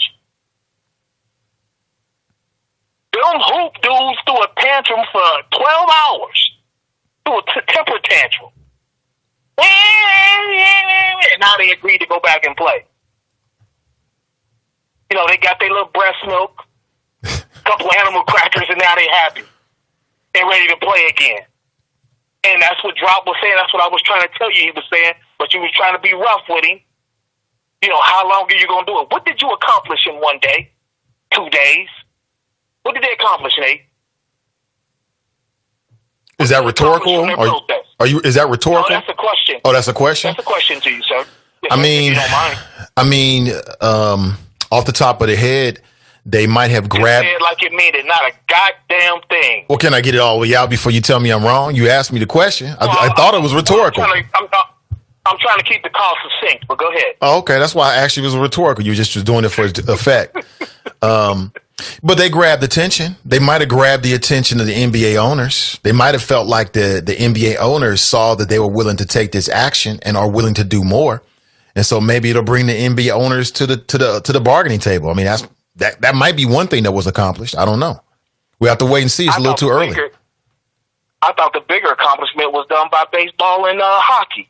Really? Who also shut down. And they're still shut down today. Mm-hmm. And they have very to little, well, hockey, has very little to no representation. Baseball is a little more moderate. But they're still, blacks are still clearly a minority in baseball. You know that. Hell, you don't even like baseball. You keep saying that, bro. you keep being wrong about it, but go ahead. It's not my favorite sport. Okay. It don't mean I dislike it. Okay, all jokes aside, you get what I'm saying. I get what you're saying, yes. And they're still shut down. Are they? I thought they played last night. They didn't play last night? Some baseball games played. Well, they're not shut down then. Not at all. They didn't shut down then? No. They're shut down today. I was just ready to put down my ticket. There ain't a baseball game on the board. Mm-hmm. And this is the weekend. Why weren't they shut down last night? Saturday and Sunday. Most of them, I'm telling you, there was about 4 or 5 games that were postponed because of this yesterday. Mm-hmm. They all didn't shut down, but some of them did. Matter of fact, the 3 I had on my ticket for yesterday was shut down, and I didn't even know about it. Don't you think it's too early to process the impact of what the NBA players did, or do you think it's fair to just criticize them today? I think it's fair because why would you shut down for 1 or 2 days? If you're going to do it. You can't have you got to be 10 toes down. Can't have 1 foot in, 1 foot out. Well, isn't that consistent to what they said? They said they were going to boycott the playoff games on that particular day. That's what I remember reading. Oh, no. Well, why for 1 day? Why for 1 day? I'm just saying that's consistent in what they said they were going to do. Tricking habit. Oh no, you ain't about that life. Okay. Then stop. You're not about it. You don't really mean for no real action. You're just doing it because you like the social media love. Okay. You don't think they was doing it because they authentically cared about what was going on, and for whatever their reason, again, I wasn't in the room, but for whatever reason, they decided to resume the game. Maybe they feel like they got the attention and accomplished what they was trying to accomplish, which is to get the attention of the owners. I don't feel it organic. Maybe you do. I don't. Mm-hmm. That's just that's all. Okay. You think they did it for the gram? Yes. Mm-hmm. The Montgomery bus boycott lasted, over a year. Mm-hmm. These dudes lasted one episode of Sports Center. Right. You know what I'm saying? Right. What the hell? True. You feel me? So, but that's all I got today, B. That's all I need. Have a great weekend. You too. Yes. Yeah, I need you to have a great weekend. You're slimming down. Maybe we can race sometime. Okay. You know what I'm saying? I'll cook you. Even though you done lost 20, 30 pounds, I'll still cook you. Well, if we race, we got to race uphill. That's the real test. And it has to be on camera. Oh, any day. Okay. Then it's on and popping. It's on and I'll popping. holler at you the future moon. Yeah, I mean, if we're going to race, let's do it uphill. Make it a real challenge. I'm down for it. I might surprise you, quite honestly. But Fame says he ain't happy. And that's funny because that jogged the memory. Of course, the Is It Just Me podcast coming up today at 12:30. Is It Just Me with Donnie B. She's going to be talking about the NBA players and their strike as well. She'll be talking about Cal Rittenhouse. She's going to be keeping you up to date on her week, what she's been watching. Of course, she always starts with a little bit of an icebreaker. Join the conversation live on Facebook, Send Digital Media, and also the Is It Just Me podcast. You can check it out there. You can interact with Donnie. And, she has strong opinions. All right. Send Digital Media is all about amplifying Black voices. All right. Check her out today. Hold on, let me take that down here. Check her out today at 12:30 p.m. And of course, you can go on Spreaker. Wherever there's podcasts, you can check out our podcast as well. You can listen to the audio. All right. Good morning to you. Let's get back into it. 513-873-7134. I'm old school today. It is what it is. Hey, good morning, Drop. Welcome to the show. I'm doing better now that I got you on Spreaker and we can actually hear you, bro. Can you say that again? How are you doing this morning? I'm doing fantastic, man. I'm absolutely great. Well, it's good to hear it. And your son, I hear that vocabulary is starting to expand. He was like, guys. He said, guys. This is my last day of school. you raising another communicator, Mr. Ivey. I think so. Yeah. First, I'd like to give a shout out to the Alt Middle and all their affiliates, including Mr. AKA himself, Faye Rothstein, Mr. Michael Smaxson, and many, many more. Right. Now, Mr. Ivey, he spoke on the NBA and their leader, the professional Negro, LeBron James, told everybody to get back in your feelings and let's get this ring. Because it was not a boycott, Mr. Ivey. It was a strike. It was labor against management.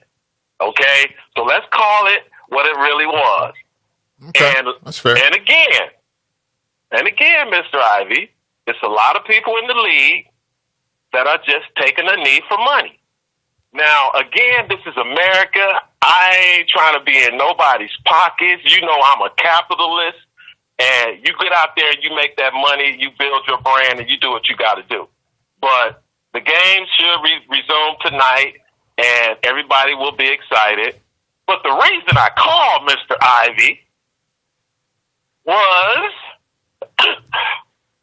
the announcement of mission accomplished last night by the Democratic National Convention and the GOP, and of course, the 45th President of the United States. Because, Mr. Ivey, the Democrats are now shaking in their boots. They were shaking so much that after 3 days of Donald Trump exposing the mainstream media and their fake news coverage of his previous 3.5 years in office and the things that he's accomplished for this country, for its citizens, and for the people who love this country and its citizens. So Joe Biden was forced out of the basement after 3 days of showing the unrest, the anarchy, the white privilege running wild in Seattle, in Kenosha, Wisconsin, in New York City, in Los Angeles, California, all over this country for the past 5 months. The so-called Black Lives Matter protests for the police brutality of George Floyd, Ahmaud Brooks, and Mr. What's his name? The guy that got shot. I can't remember. Jacob Blake? Yes, Jacob Blake. And for 5 months, the mainstream media, the willing accomplice of the Democrat Party, would show images, buildings burning, burnt out cars, individuals injured, police under attack. And while the media is reporting to the American people, oh, it's mostly peaceful, except for what you're seeing in the background. So now the Democrat Party are in shock and in fear that they had to call their hands-on candidate, Mr. Joe Biden, from the basement to upstairs. So now he's speaking in front of his fireplace. But the Democrat Party is now nervous, Mr. Ivey, that the law and order president and the images that they've been showing for the past 4 days to the American people of what's really going on. Because there are some people that only watch MSNBC, like you accused me of the other day. And some people That's are not what I seeing these accused you of. images for the first. What's that? That's not what I accused you of. Oh, okay. I stand corrected then. But a lot of American people are seeing some of those images for the first time, Mr. Ivey, because that's why MSNBC was fact-checking in real time, because they had been lying to their viewers, saying that everything was peaceful, Mr. Ivey. I'm not sure that's why. Oh, yes, Mr. Ivey. Did you see the commentary, the post-commentary of the convention? Some of it. Yesterday? I watched some of it. I saw some of it. You watched all of it, so you got me at a disadvantage. I watched some of it. But the reason why they're fact-checking the president is because he's a pathological liar. And so we knew that before the convention. Okay, so you knew that before the convention. Okay, so you admit it. So you admit it. And so fact-checking a pathological liar becomes part of the show for CNN and MSNBC. Okay, so as a media person, Mr. Ivey, if you have not been truthful with your listeners, right, and then they go somewhere else and they see this and they're going to come back to you and say, well, why haven't you been telling me this? That is why MSNBC and some other networks, CNN, were doing, because they're the two major networks that have been at Trump for the last 5 years. So now the RNC, they have this event that these networks are almost forced to cover. So now, no, that's not true. That, because what they're doing, Mr. Ivey, they're pointing out, like you said, he's already a liar. Everybody knows he's a liar. He's a politician. All politicians lie because we all know in politics it's not about the truth. It's what people will believe. I'm not sure that's true. When they go on there real time and fact check, MSNBC Rachel Maddow was so petty last night that she said when Trump mentioned that the gas prices were down, and he said, have you seen your gas bill lately? This woman had the audacity to fact check that statement and say, oh, America, guess what? You don't get a bill for gas. And I'm like, see, listen, that shows you how low they have fallen. Nah, not sure. Have you ever had a relationship or been around somebody that lies a lot? Ooh, thank you for stopping me because I was on the flow. I'm sorry, sir. Well, you was on something. I'm not sure there was a flow or not. But have you ever had a relationship with or been around somebody who you know was lying to you? No. Oh, you never had those kind of interactions with somebody and you knew they was lying to you or had a history of lying to you? Well, I refereed high school basketball for 14 years. So coaches, players, they would lie, but I didn't look at it as they were lying to me personally. I looked at it as they were saying what they needed to say to get their point across to me as the referee and the other players and the fans in the stands. Okay. That's a little different. So let me share something with you. As a human being, yes, sir. When you're interacting with someone who you feel lies a lot, it's only natural to fact check them. It's only natural to be suspicious. And I think that's what's happening with Donald Trump. Like you Republicans, you end your relationship, Mr. Ivey. But the media cannot end the relationship with the person who's in the White House. So two things are here. Both sides of the story. Yeah, you're right. And when you're dealing with a pathological liar who is the president, the other side of the story, one side of the story is what they're saying, and the other side of the story is the truth and the facts, and that's why they fact check him. He only has himself to blame for it. Okay. And then secondly, what you Republicans always fail to put out there when you always want to say the media is against Trump, but the media put Trump in office with all that free publicity. CNN, MSNBC are complicit because when he was running for the campaign, it was nonstop Trump. They thought it was funny. They had him on every day. He got tens of millions of dollars of free publicity with the nonstop coverage from all the major networks, including MSNBC and CNN. So then when he gets in office and they realize he's a pathological liar, all the Republicans, including yourself, want to bellyache and cry about it. Because they want to cover it. Okay, so it comes with the territory. I can't let you get away with that. Okay, was he a liar when he had a #1 rated show on NBC for like 10 years? Was he a liar then? Donald Trump became a liar when he ran for president. Donald Trump has a history of being loose and fast with the facts and being a liar. Yes, he does. Okay, all right. So that's true. So that means we already know what we have in front of us, right?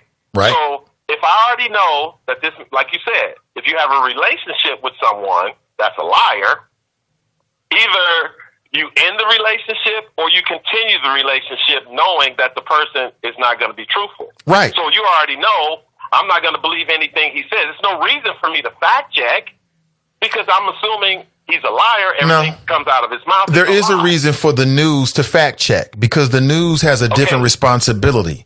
When you're the president of the United States and you're a news channel, you just can't let that kind of stuff go over the airways without fact checking it. If you did, then you would be completely misinforming your audience. And that's the reason why they do that. Fact checking Trump has become a part of the national show. And Trump is the person to blame for that. I get it. It is. They don't fact check all politicians. Yes, they do. Yes, they do. They fact checked Obama all the time. Yes, they do. Okay, here's the one question I just wanted you to ask that you kind of got away from, which you are good at doing. What was the overall post-RNC response while the fireworks were going off, while you were listening to the commentary of whatever, you're going to have to tell me what network you were watching. What was the overall theme of the post-RNC? You got to leave one thing out: the length of the speech. Everybody knows that it was too long. But what was the overall tone of the commentators that you watched? I didn't watch it live. I watched it this morning when I woke up. Okay, I have better things to do than watch this man lie. I get it. I just want your opinion, Mr. But Ivey. with this morning when I woke up, it depends on what media outlet. So if you turn, it depends on what show. If you go on Fox News, it was mixed. You know. There was fact checking going on because Fox News, you like to talk about MSNBC and CNN, but Fox News fact checks Donald Trump as well. What I saw this morning, when I woke up, was a mixture of fact checking. There was a lot of reporting about Trump's lies. I clued into a little bit of Fox News, and I got a little bit of the fact that some people thought he was flat, and that's the sum total of what I've seen.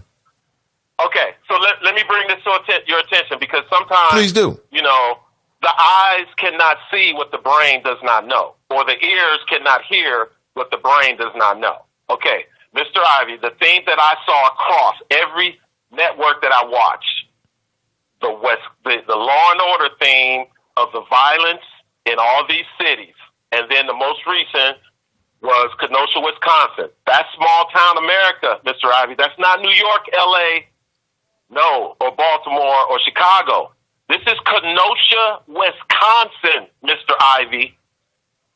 the media, the pundits, the number one thing that they were worried about now is the Democrats are going to have to start addressing this violence instead of saying, oh, it was mostly peaceful except for the two people that got murdered in the street.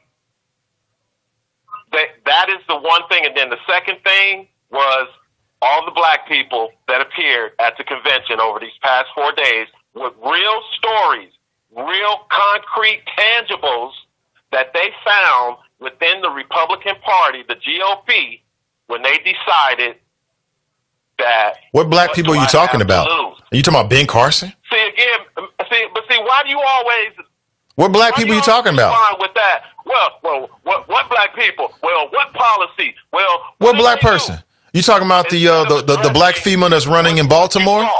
What did you see? Is this not the first time you saw I'm just saying. Many people at a Republican convention? If you watched it, because it seems to me it's a lot of liberals, well, not including you, but a lot of liberals and a lot of Democrats, some in the chop shop, that watched all 4 days of the Republican convention. I did not. They watch highlights. I watched the highlights. Most Democrats don't, and most black people don't. But I didn't watch all of the DNC either. I watched the highlights of the DNC too.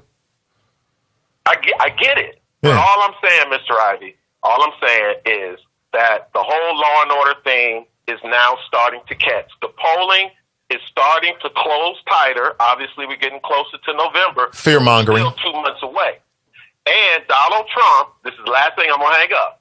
Donald Trump's real clear politics job approval average yesterday when the convention ended was 44%.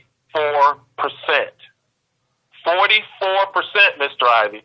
Now, if he gets a 2 to 3 point bump nationally on his job approval, not coronavirus, his job approval, if that number gets to 46, Mr. Ivey, I'm just saying, I'm not predicting that Trump is going to win, but all I'm saying is Baseman Biden, the hands-on candidate, and the great white hope and Team Light Skin, they better get busy and get out the basement and out the house, because Donald Trump is in them streets. Talk Squad 52. Science to anybody who wants to catch it. What you have to lose, Mason? Yeah. We have a lot to lose. We got a whole lot to lose. Like another 4 years running in circles. Let me see here before we roll out of here this morning. Jordan wrote, I think she was talking about when Denise Driehaus was on. Professional Reimbursement Network writes, good morning. Good morning to you. Good morning to you. Bernard's in the house. He's got a link here. What's up, Bernard, to Instagram? He says, check this video out for more coverage. What's up, V? Good to see you, Bernard. Anthony writes, wow, here goes the jerk off. Must be talking about Fame. Dale writes, he called him law and order president when he is lawless. The man used the people's house for a campaign which breaks the Hatch Act.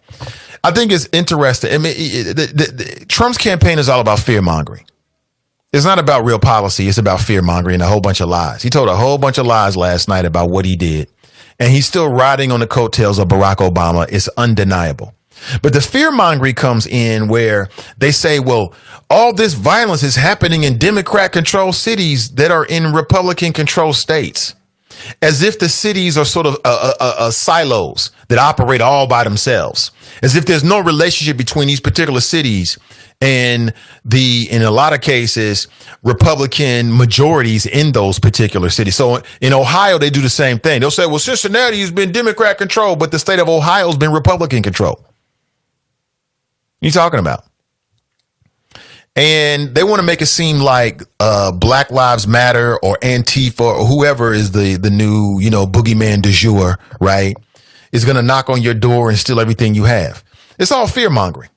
It's less about policy. It's more about I'm going to keep you safe. Meanwhile, Trump is the head of the Trump crime family.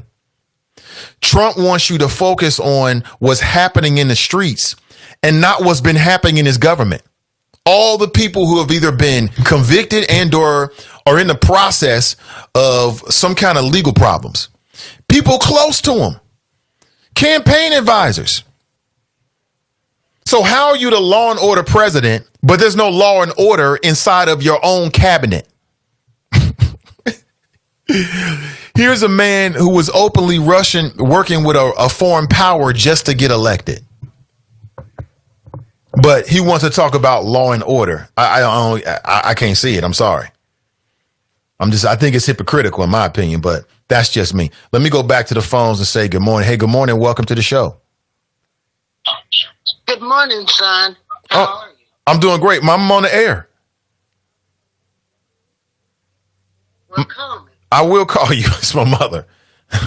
What number is that? I think Chairman Mom has a new number. I didn't recognize it. I'm on the air, Ma. I'm on the air, Ma. You can tell she ain't watching, or maybe she thought I got off at 10. But I will call you as soon as I get off the air, Mother. That's Chairman Mom right there. See how she talked to me? Good morning, son. I must have did something wrong. Hey, let's go back to the phones and welcome in Glenn. Good morning, Glenn. How are you? Did you hear that, man? You know what? I swear to you, my mother says the exact same thing when she calls me. She'll say, good morning, son. That's what she said? I guess that's how it goes. I must be in trouble. You know, that's funny. Nate, I had to call in, man, because I heard the all-middle, Lil Wolves call in. You got the R. Kelly type shout-out for Drop for his brethren. It kills me, man. Now, you were a Game of Thrones fan, weren't you? Or didn't you watch it? I didn't. Yeah, I watched it and was completely disappointed. What was the blonde-haired girl with the dragon? What was that? What's her name? Daria or Darnia? I think her name was. I think her name was Daenerys. Daenerys Stormborn, I believe. Why is this in my head? But shows you how much I watched it.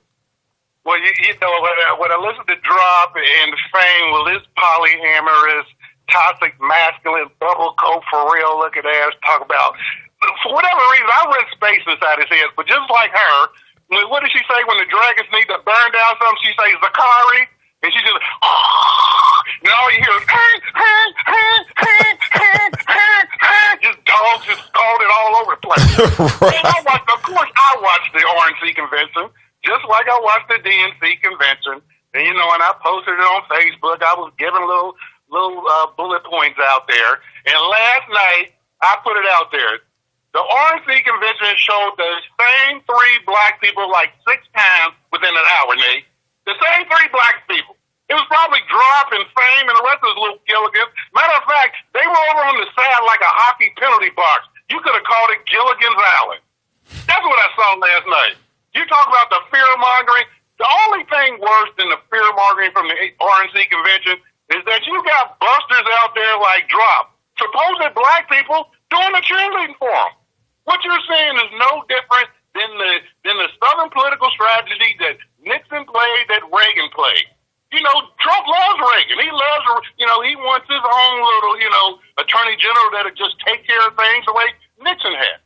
And hopefully, just like Nixon, he will go down in shame. But unlike Nixon, Donald Trump knows as soon as he loses Pennsylvania Avenue, the AG from New York is waiting on him. The state of Virginia, they waiting on him. That man is eventually going to go to jail. Nate, it's bad when your own family call you a cheater. You heard the tape from his sister. I did. She didn't know she was being taped. But she said he's been a crook, he's been a liar. She talked about his base like they're just a bunch of dummies. Oh, we don't know that. Yeah, that's right. We listen to Drop every morning. I mean, when your own family is like talking about you like a dog and know you're nothing but a scoundrel, that should tell you everything you need to know. But what gets me, Nate, is that Drop will call in and readily admit that Donald Trump's a liar. This is the guy, same guy to call in talking about it's not about the facts, it's what you believe. See, that's how we entered alternative facts into our lexicon. That's how we entered Rudy Giuliani on Meet the Press talking about the truth is not the truth. That's how far we've gone down. Remember, Nate, I've been saying this for the last 3.5 years. And I hope that Kamala, and Joe can fix it. But I truly believe that this president has broken the presidency. All type of noise last night was a complete cluster. Whoever brought up the hijack in the chop shop, you're absolutely right. Things that were unheard of before. We never thought that we actually had to pull on the rule like, you can't do this on federal land during your campaign. But apparently we're going to have to put on those type of rules now. You can't have the G8 summit on your own golf course or land. Before, we never thought that we had to do things like this. I've never seen so much Botox and lip injections and the cheeky looks like they, working at Victoria's Secret that I saw last night. Every time Ivanka gets up on stage, I'm like, that's the same woman that her daughter talked to. She said, well, my dad's communication style is not, fit for everybody else. And I put on my Facebook post, yeah, calling my daughter a great piece of ass is creepy as hell. That's how regular people look at it. I mean, your own father talking about, if you weren't my daughter, I would date you. Like, really? Like, where they do that at? Smells just like a closet pedophile who's a liar, a scoundrel, a cheat, a crook. And this is the guy you dancing for? Get out of here. Like I said, Zakari. I'm out, man. Thanks for the call. I think it's Zakarus. Now that you say it. Yeah, that Game of Thrones ending was disappointing. Can any GOT fans out there? It was very disappointing. I would have ended it much better. Dill writes, Kenosha's between Milwaukee and northern Chicago suburbs. Not all that small. Dill writes, I did. Summation. Fear, lies, hate. Yeah. Nicole writes, it was a fear fest to scare suburban white women with lies of anarchy when the people out there protesting are their college student kids. It was a fake pull to evangelicals to remind them he is anti-abortion candidates. Right. The evangelicals love him because he's anti-abortion, but he cheats on his wife with porn stars or video vixens, whatever your word is. TNT writes, he was sweating and grotesque, and he was evoking the spirit of Bull Connor toward the end. Crystal writes, LOL on YouTube. TNT writes, he wanted to emphasize they were pro-police and against union. Right. How you working class and be against unions? I'll never understand it. More people should be a part of a union that collectively bargains in your best interest. You'd have more confidence on your job. A lot of people right now are working in these states where your boss can come in tomorrow and say, you know what? The sky is green. You're fired. And you don't have no legal recourse. Today your boss can come in and say, you know what? Yabba dabba do. We're getting rid of you. And there's nothing you can do about it. But they got you confused that unions are somehow against you. I mean, any construct made by man can be used in a bad way. But again, my grandfather migrated from the South, didn't have a high school education, and was able to carve out a lower middle class lifestyle for his family, for my mother, and for us, which included owning multiple properties and retiring. The earliest memories that I have of my grandfather, he was retired for my whole life, chilling, literally doing gardening, working on cars, playing and betting on the ponies, fixing his house, chilling because he had worked. No high school formal education, but he was ambidextrous. He was super cold with his hands. Can you still do that in today's America, in Trump's America? I think there's a connection between the quality of life that people are living and the erosion of union membership. There's a connection between that, the ability to live the American dream, to build wealth, because you don't have anybody collectively bargaining in your best interest. You walking into your boss's office by yourself. That don't mean nothing at all. I'll get rid of you in a second. Which I think adds to more stress on the job. That's why we have so many people stressed out.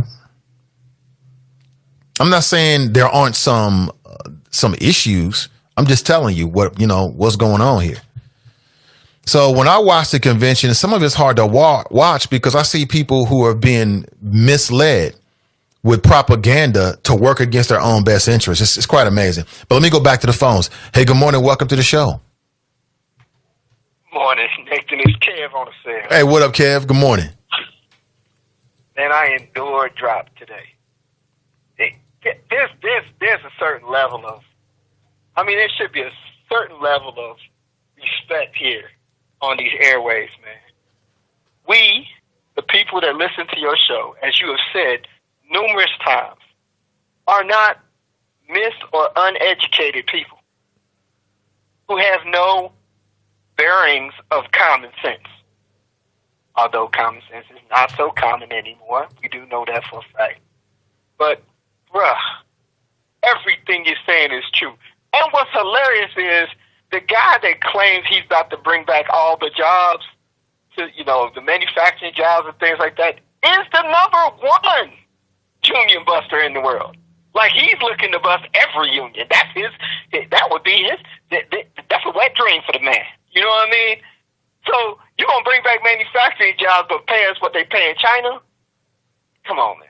Well, I mean, think about this, Kev. His stuff is made, the Trump merchandise, his stuff is made in China. It's made overseas. All of it.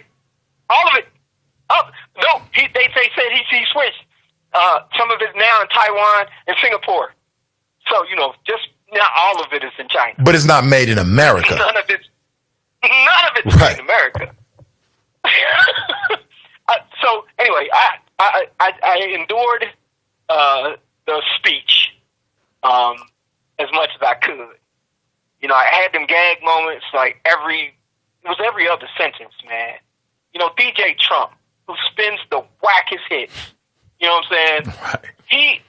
You remember what was dude on Fox that had the Riley, right? O'Reilly? Yeah, Bill O'Reilly, yeah. He had the no spin zone. The no spin zone, right. The no spin zone, right? And all he did was spin. Yeah. All he did. And I swear to you, man, I'm like, Trump should be busy as AF, bruh. You know what I'm saying? I'm being kid-friendly. Trump should be busy as hell, man. It's ridiculous that this dude comes out there and he literally says the opposite of what he does on pretty much everything. And I don't get it.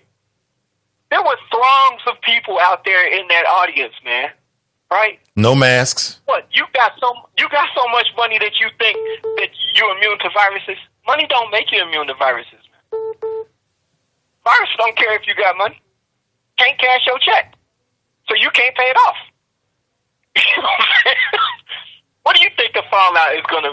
Is there going to be another Herman Cain incident? Probably. Yesterday? And I pray that there's not. But is there going to be... You know what I mean? And I'm going to pray that there's not. But how stupid can you be, man? In the middle of a pandemic, you got probably 1,000 people on a lawn sitting side by side and laughing at the corniest, dumbest ish I've ever heard in my life. Well, they're winning. Those are Trump's closest supporters and Republican politicians who win while he's in office. Yes. You know what I'm saying? Yes, so they're winning. That's why they're there. I agree. I agree. I do agree with that. I'm sorry, I misspoke. I spoke too early. But they're not, and that's what's funny. It's like you're in a race, right? You're running a race against the unknown person, right? And then you get to the end line, and you thought you won, and it turns out it was Usain Bolt, and he finished 5 minutes ago. You just wait for you to get there. It's like, y'all are crazy.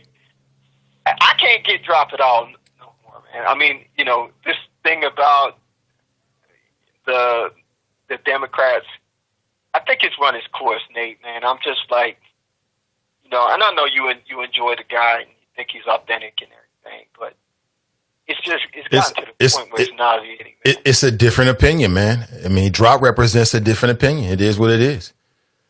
You know what I'm saying? I get it, but look, if you're just gonna come on and if you're just gonna come on and get a Trump report, man, I can just listen to dude.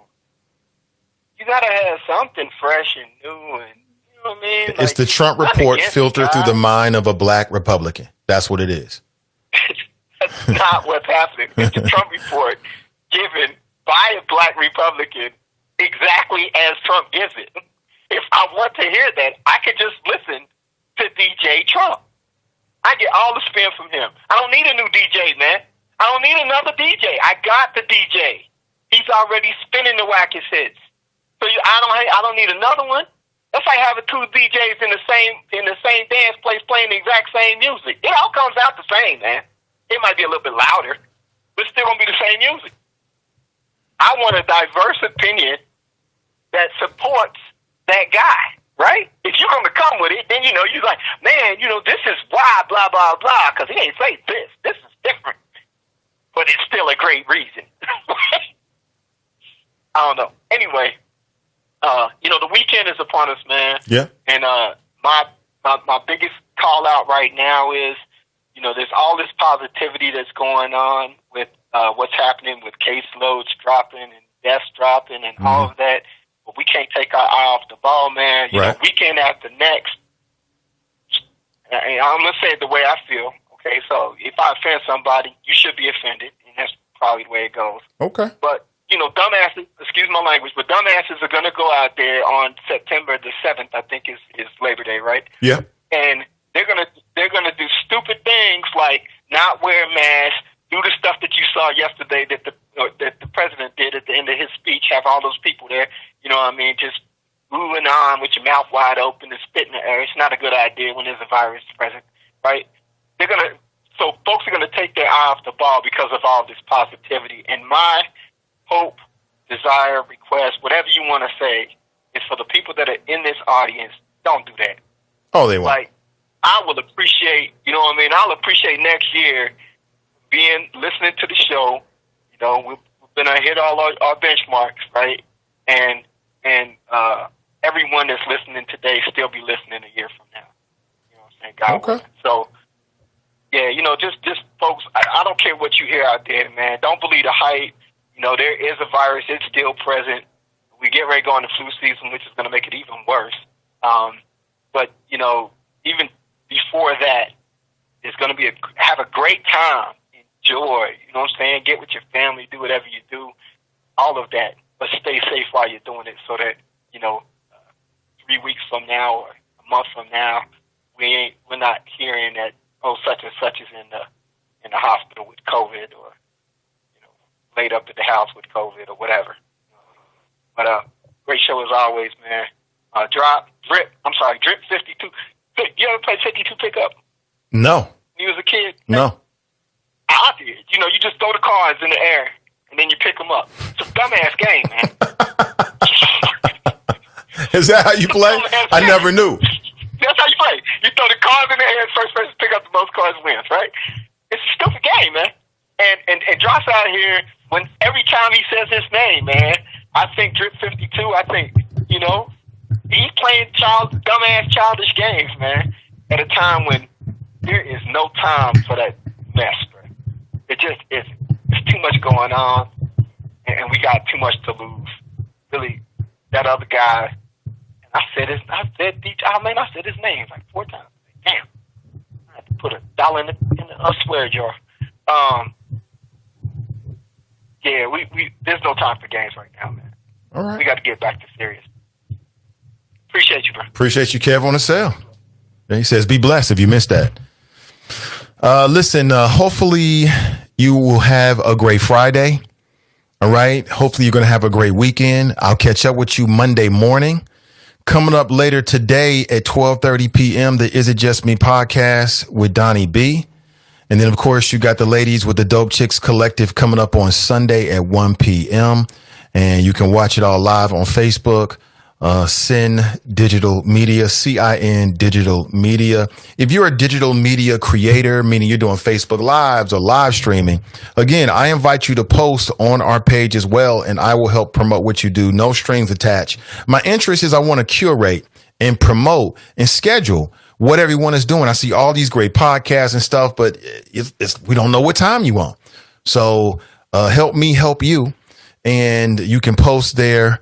I'm also looking to expand the repertoire of live streams and podcasts that we're producing. I'm looking for comics. I'm looking for people who are entertainers. I'm looking for professionals. You might already be doing digital media. Perhaps I can enhance what you do. Perhaps we can work together. Hit me up with a DM. Also, don't forget, coming up next Saturday, that's the first Saturday in September, Ride or Die gun training. We're getting tactical. We still have some space available for you. The cost is $100. We're asking that you procure and or bring your own ammunition.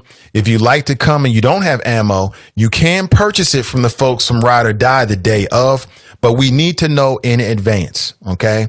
We're going to be in an outdoor range out in Waynesville, Ohio, 8 a.m. until 12 noon. This are people who are already have their CCW. And I love for you to be a part of it. I mean, it's all about defense. Also coming up, starting on Tuesday, I'll be your moderator. Sin Digital Media will be the host for the My Vote Matters NAACP forums. On September the 1st, we'll be doing the sheriff's race. On September the 2nd, we'll be doing the Hamilton County prosecutor's race. And on September the 9th, the Hamilton County Clerk of Courts race. You can see the images and the potential candidates and the incumbents on screen right now. Of course, there is no incumbent in the race for Hamilton County Sheriff, so I'm looking forward to it. You know, it's going to be very, very interesting. Shout out to the NAACP for what they're doing, trying to educate people as much as possible. Shout out to the Choppers this morning. I really appreciate you. We're back on Spreaker and Tune In. So you can go to Spreaker or go to NathanIvey.com and check out the audio podcast. This video portion will be up on YouTube and on Facebook as well for you to check out whenever you decide to do so. So I'll leave you like that. Got to get the rest of my day started. Have an excellent rest of your weekend. Okay. Right. Remember our motto, winners focus on winning, losers focus on winning. So on winners, so stay focused, stay winning, stay safe, stay healthy, stay COVID free, stay black, stay woke, stay strong. And I'll talk to you real soon. I'm out.